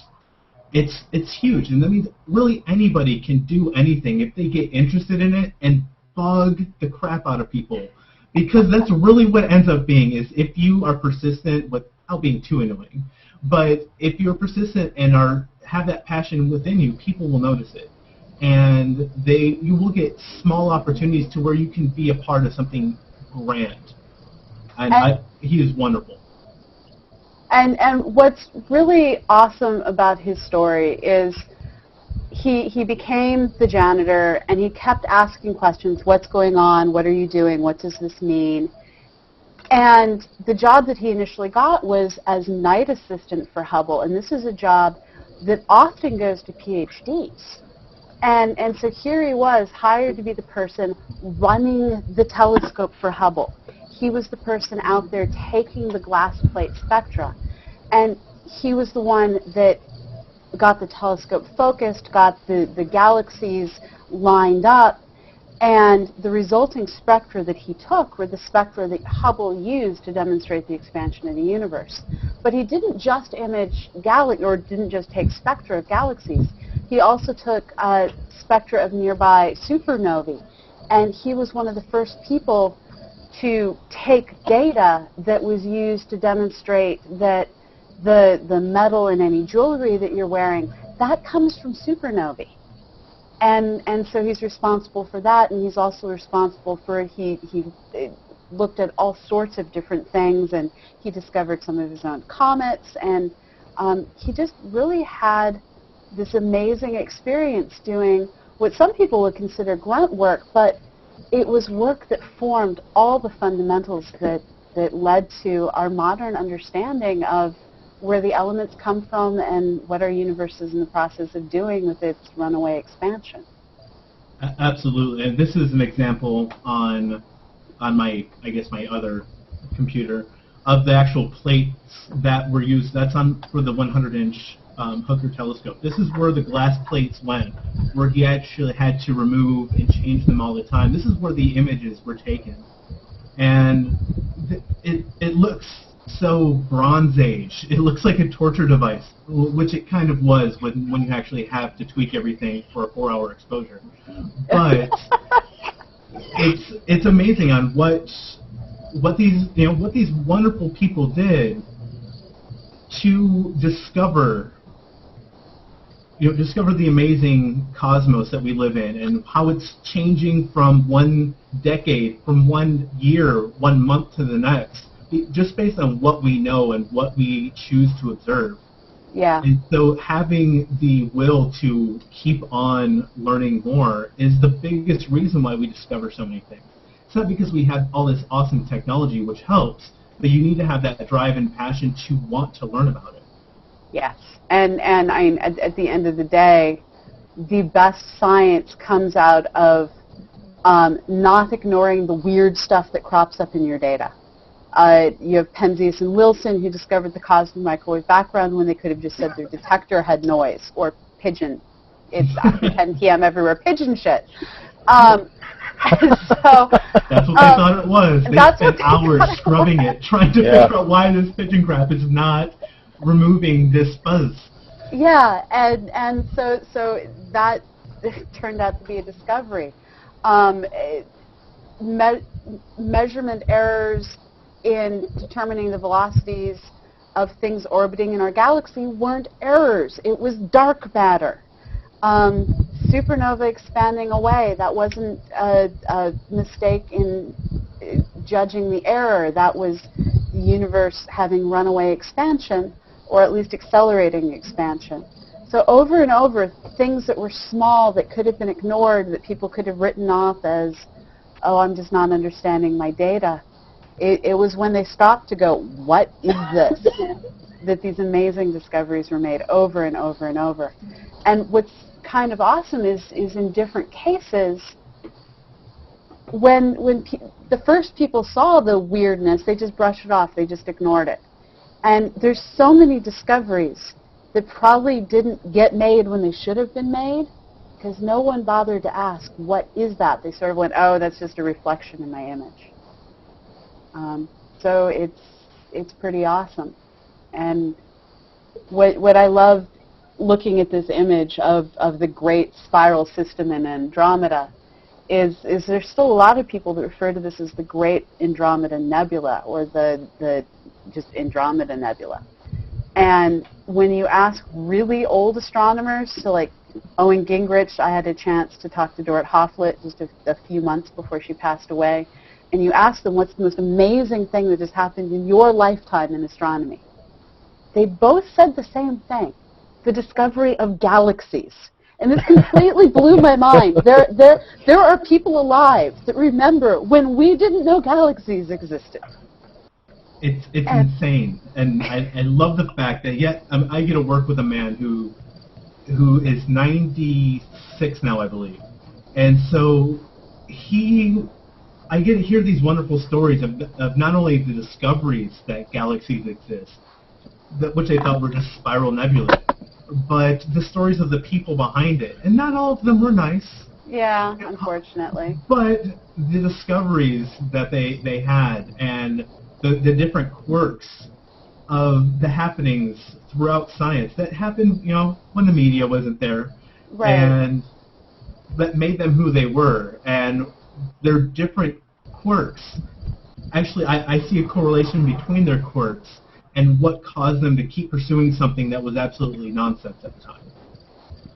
Just because they chose to say, no, that doesn't make sense, I'm not going to buy it because someone told me I shouldn't pursue it.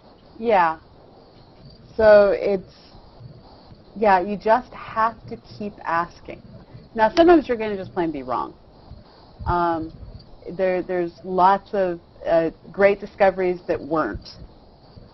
But that's the way it is. And I think just being willing to ask the question, what if, and following through with doing the research on it, yeah, you can be wrong, but that entire question of what if and why does this happen is what leads us to these amazing discoveries.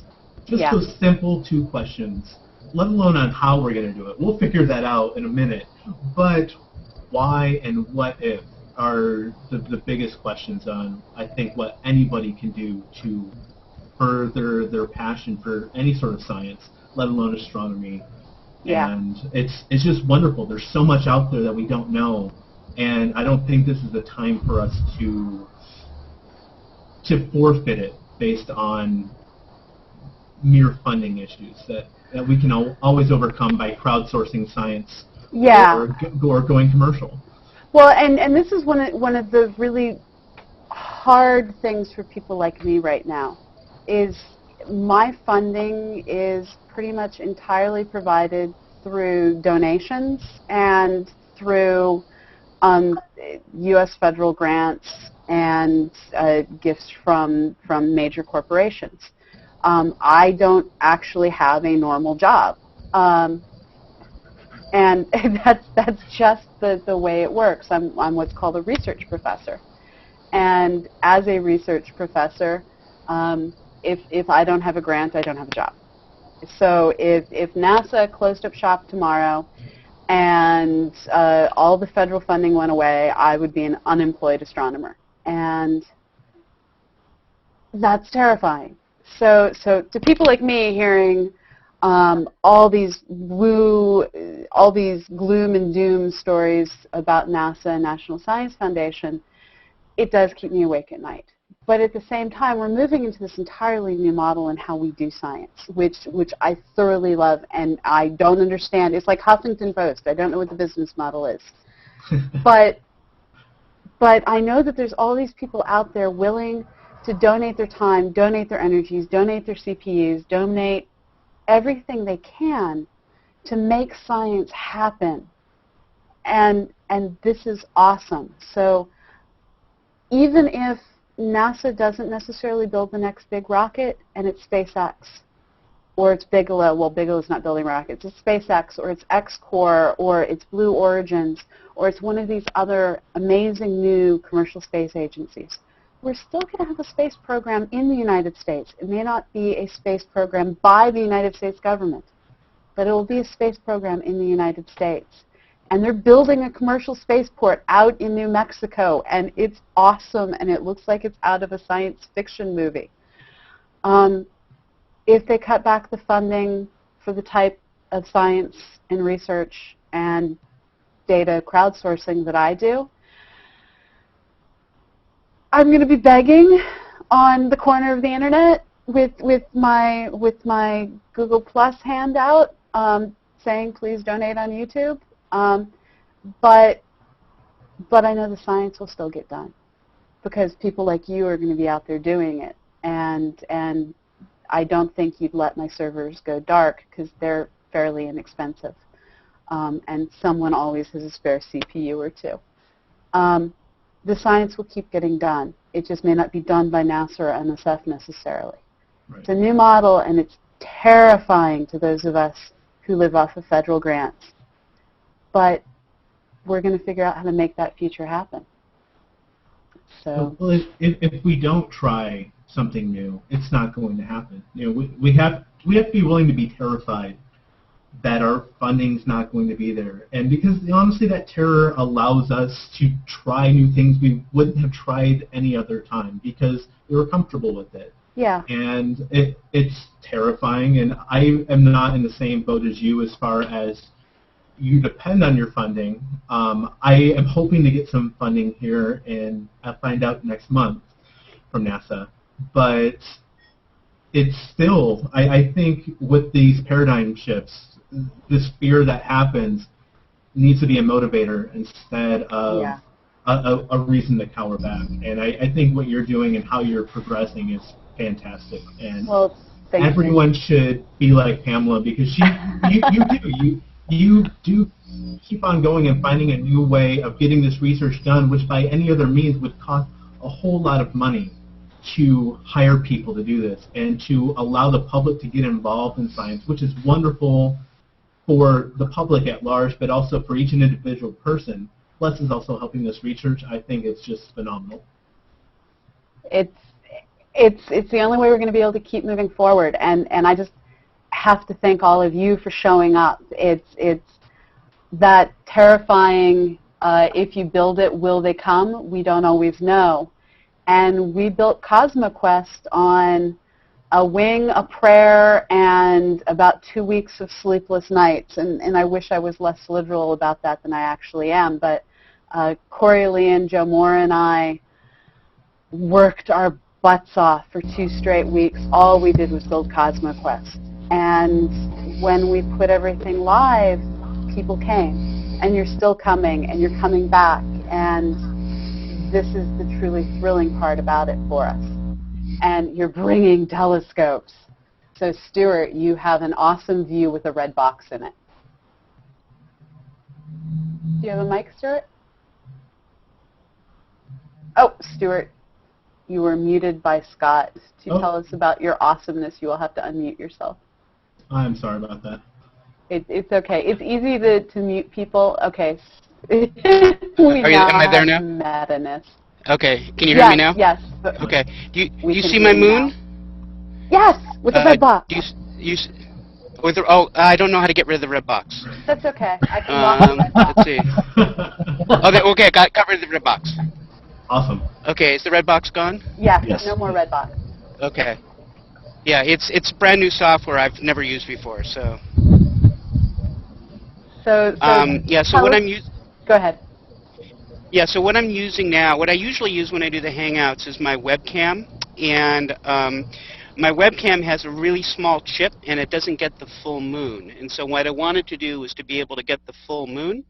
So what I have now is my DSLR streamed on live view onto uh, a software called Backyard EOS, which allows me to control the DSLR from the camera, from the computer. And so What that's brand of the chip DSLR? is big enough that I can get. It's the T1i or the 500D, Okay. and it's modified by Gary Honus. Yeah. So obviously the modification doesn't mean anything right now, but I'm hoping that I'll be able to get some nice nebula shots, later on. But so that's what I'm using, and the only time I've ever actually used this software streaming is I did a little test with Chris a couple weeks ago when I first got the camera and the software, and he confirmed that yes, it actually worked, but I've never streamed with it before online, so I'm happy this is working. Is this something that I could beg and plead for you to share? Because But I really want to replicate what you've done with my T3i, because this looks awesome and you don't have the gray box of doom. So the gray box of doom is if you have the standard. oh yeah, sure, yeah, I'll So if you have the T3i or any of the other T3 series, if you use the standard software that comes with it, you end up with this gray box around all your images. And it's just not aesthetically pleasant. Yeah, you can't use the standard software. So No, if you can share out. Yeah, that is useless for what, right. Yeah, sure. Yeah, I'll just tell you right now, but I'll be happy to post it. It's Backyard EOS, and it's the name of the program. So, and it just hooks in. It works with any Rebel series, I think. Uh-huh. I'm not sure about the other ones. The learning curve's a bit steep on it, and I'm still at the very bottom part of it, but I managed to figure out how to do what I'm doing now, which is, better than, not working at all. But it hooks in through a port on the side of the camera directly into a USB onto your laptop or computer or whatever. And so right now I'm just sitting on just up the street from my front driveway. That's fighting a tree. Awesome. Well, fighting trees seems to be a way of life sometimes. So can you tell everyone about the... Well, so Scott gave me permission to burn it down. He's a fireman. I'm a little far away to put it out. Sorry, tell everybody about what? I'm sorry, we seem to be having some sort of an awkward lag. But could you tell everyone about your telescope setup, where you are on the planet, and the question that I'm asking everyone tonight is, what is the craziest supermoon thing that you've heard so far? Oh, well, where I am is in the Bay Area, sort of just outside of Concord, Walnut Creek, Pleasant Hill. I live in Pleasant Hill, which is in the East Bay, about 25 minutes east of Berkeley and Oakland. I don't have a dark sky. I fight a street light as well as surrounded by trees, but it doesn't really matter with the moon. And the setup I have is an f7 140 millimeter refractor, and I'm streaming it just directly into my the T1i as I mentioned before. Craziest supermoon story. Well, it's just the crazy thing that I've seen is at least. I went to work this morning, and at least 7 people came up to me at work, says, "Are you going to go out and look at the moon tonight?" And I said, "Yeah, I probably will, because it's a moon." And try to tell people that it's it's only like 5% bigger or less than normal moons, normal full moons. But so as long as it gets people outside and looking up, I'm happy. Yeah, it's crazy. But we pulled my daughter out of bed to watch it rise over Mount Diablo, which was kind of cool. Yeah, That would be awesome. You are a cool dad. So you're someone, the other question I've been asking, and I think for you I mostly know the answer, is how did you come to CosmoQuest? And I think you were sucked in by Fraser.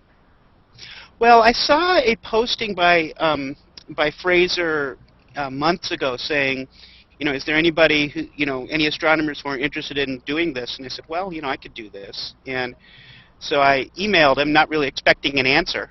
And he emailed me back probably within about 45 seconds. Yes. And it was actually, it was pretty quick. The upper right there you're seeing on the moon is a tree branch. That's okay. It's not a partial the little shadow eclipse. there. But yeah, no, it's not a partial eclipse. But so Fraser and I did about 4 or 5 tests with software. We tried different webcam screen capture softwares, and Webcam Max seemed to work the best. And so that's sort of how I got involved with it. I think Gary and Mike were involved before I was, but I think I was like the 3rd person. So and I'm not going out and move. Would be the 4th time I would have moved my scope. I'm not moving it again. That's okay. That's okay. So I'm going to switch back over to my view on moon mappers and tell you a little bit about how all these pieces fit in together between moon mappers and these wonderful telescope people who are currently simulating the partial terrestrial eclipse of the moon. So I don't know quite. Yeah.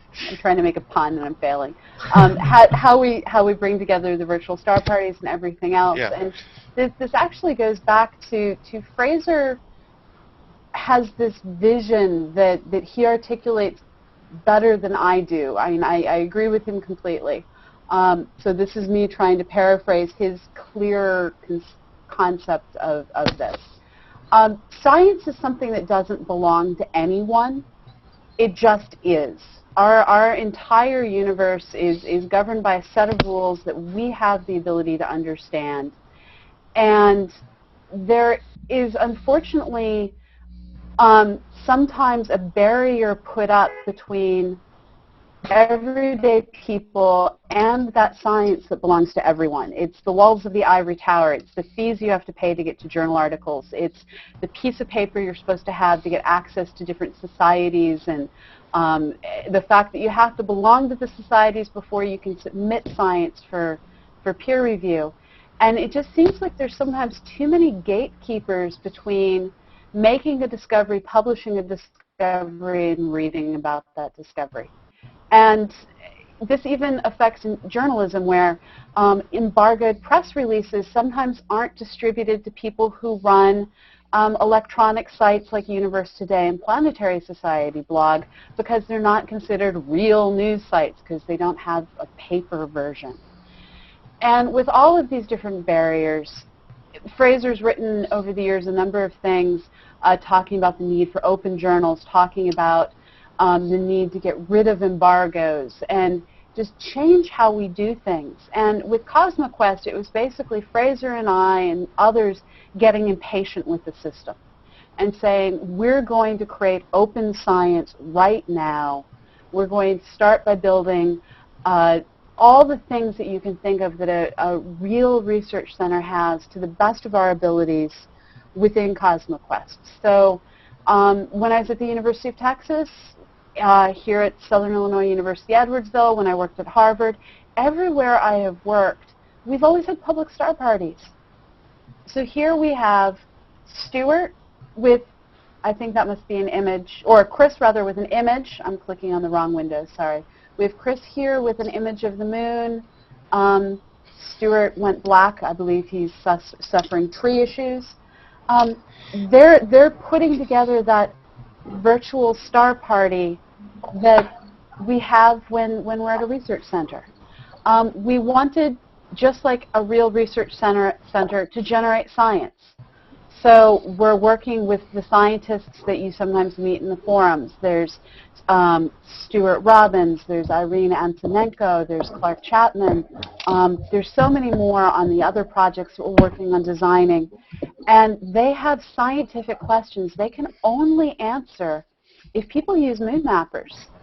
We will only... Okay, I lost on my other computer, but I still seem to be here. We have scientific questions that we're trying to answer with moon mappers. We have all these different things going on, and so that's the science part of the research facility. If you're at a real research facility, you have seminars. So this is where the Hangouts for Astronomy Cast, for the Science Hangouts on Wednesday, for the Thursday morning news Hangouts came from. So piece by piece, we're trying to build that barrier-free research facility that all of you can be part of. And we're asking, can you be part of this? And I see on Twitter that Code Shaman is asking, how do you join this Hangout? The way you join this Hangout is you join CosmoQuest. The only barrier we have is you have to have a CosmoQuest user login. So create yourself a login. PM me your Google Plus profile. I will circle you. You will stay in that circle. It's not a one-night circling. And that will be the CosmoQuest members circle that I will invite to hangouts like this. So that's all it takes. Just log into CosmoQuest and send me through the forums a link to your Google Plus profile. And that's how you get in. Now, I have this weird problem right now where the computer in front of me where I had been watching all of you lost its Google Plus connection. But my video camera is still sitting on top of it. And it's talking to the computer that's behind my shoulder. So I need to get a window in front of me. So, Chris, can you describe this image that you're showing us while I bring up a window in front of me? Yeah, this is actually a live view, just like Stuart was just doing. Dang. Yeah, this is a live view with my Canon hooked up to my telescope, and this is using Backyard EOS. Uh-huh. So this is, as I'm seeing it looking up in the sky, that's what you're seeing right now. So That's pretty awesome. That is fantastic. and I can move it here a little bit so that you can tell that it's a live image. Oh, we believed you. I wasn't going to call you a liar. Well, I needed to center it in the frame again because I'm not auto-guided. It does auto-guide itself, but it's not perfect. So it kind of drifts a little bit, but it's not too bad. And I'm trying to get Saturn just for kicks and giggles since I've lost the moon. Okay, fair enough. But it won't be very good because I'm at real low magnification here. But we'll see what we get. That's awesome. And I'm going to ask an awkward question. Can somebody in the Hangout send me the link to the Hangout so that I can get it to my other computer? So it's apparently after a certain amount of time, it switches it from join the Hangout to you have hung out. Yeah. Thank you. Just say Scott can do it. He's got 15 computers. Yeah, That's right. Scott's got it for me. Well, and I've got one plugged in the back of my head. That's why I actually shaved my head. It's not for the look. It's just easier to plug that FireWire port in. As long as you don't also have a barcode back there, I think we're okay. We're working on that.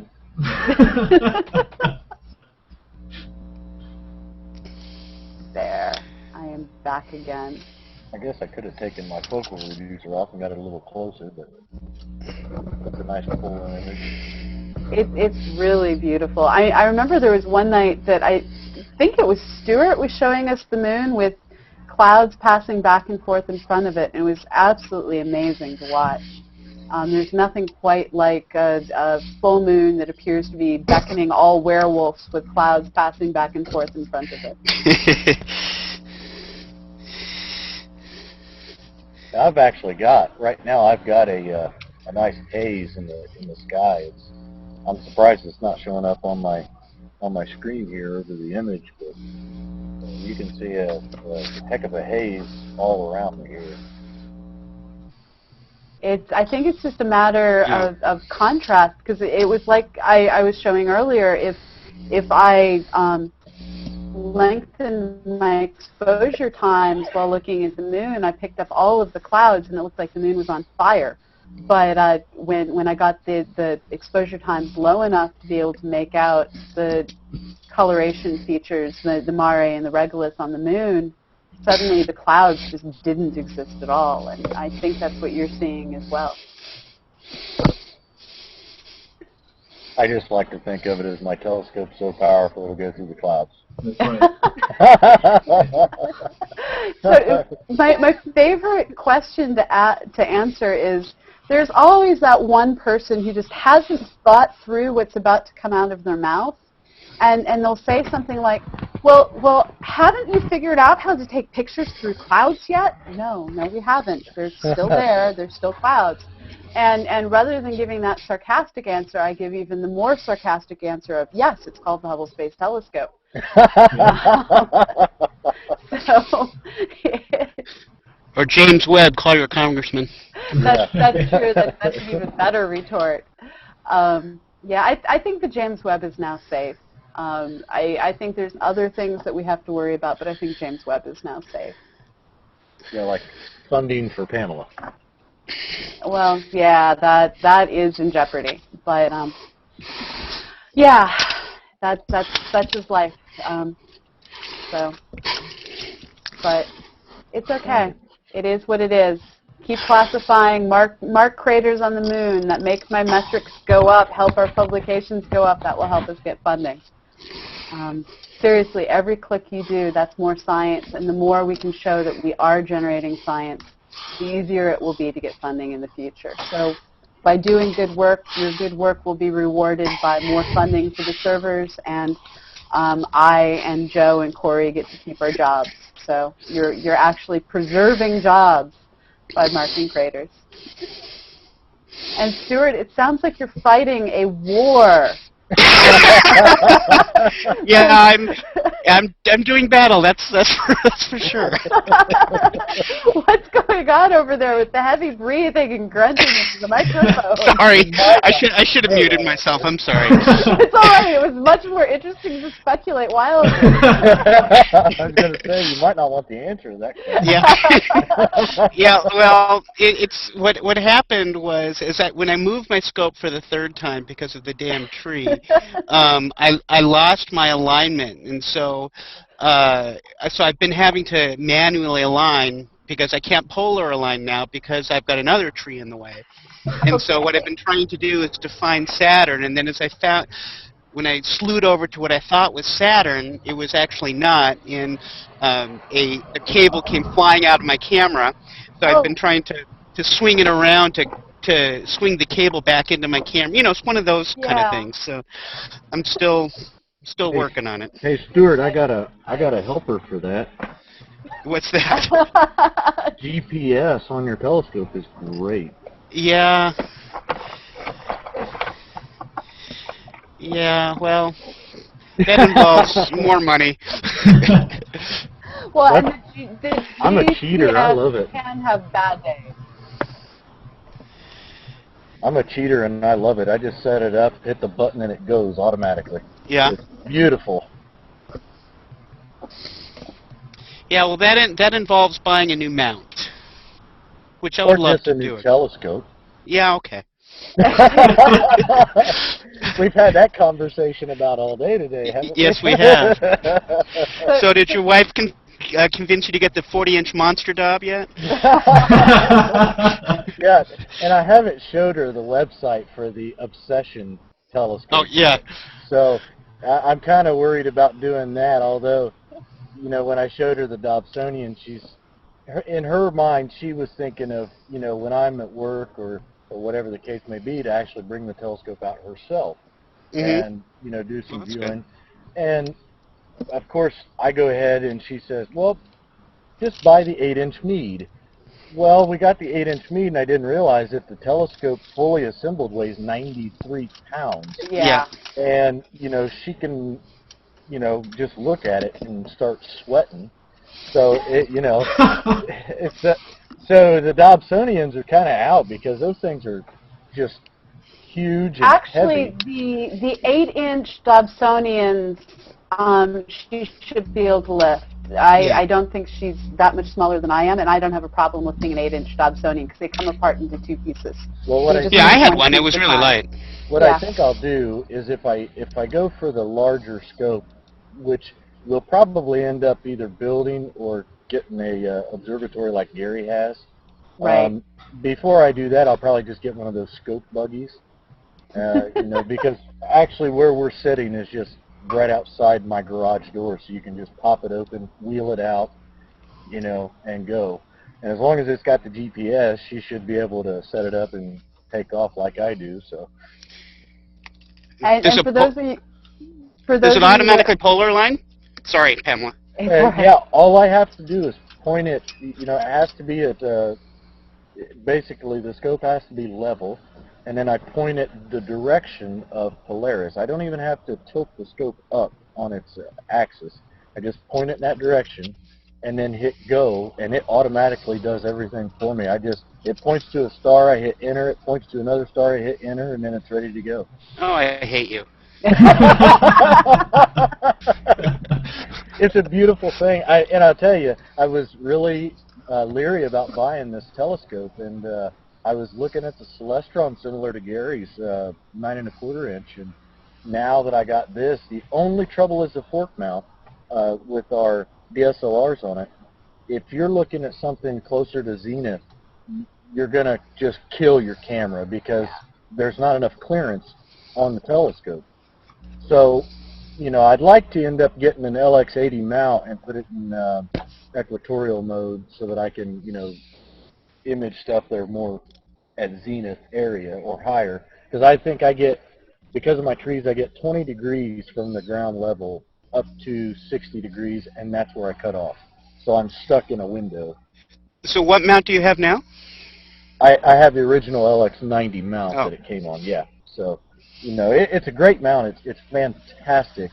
But like I said, when you're trying to image anything higher than 60, 65 degrees for me, it's awful. And I about crashed my camera once already, so I don't want to crash this one. And Right.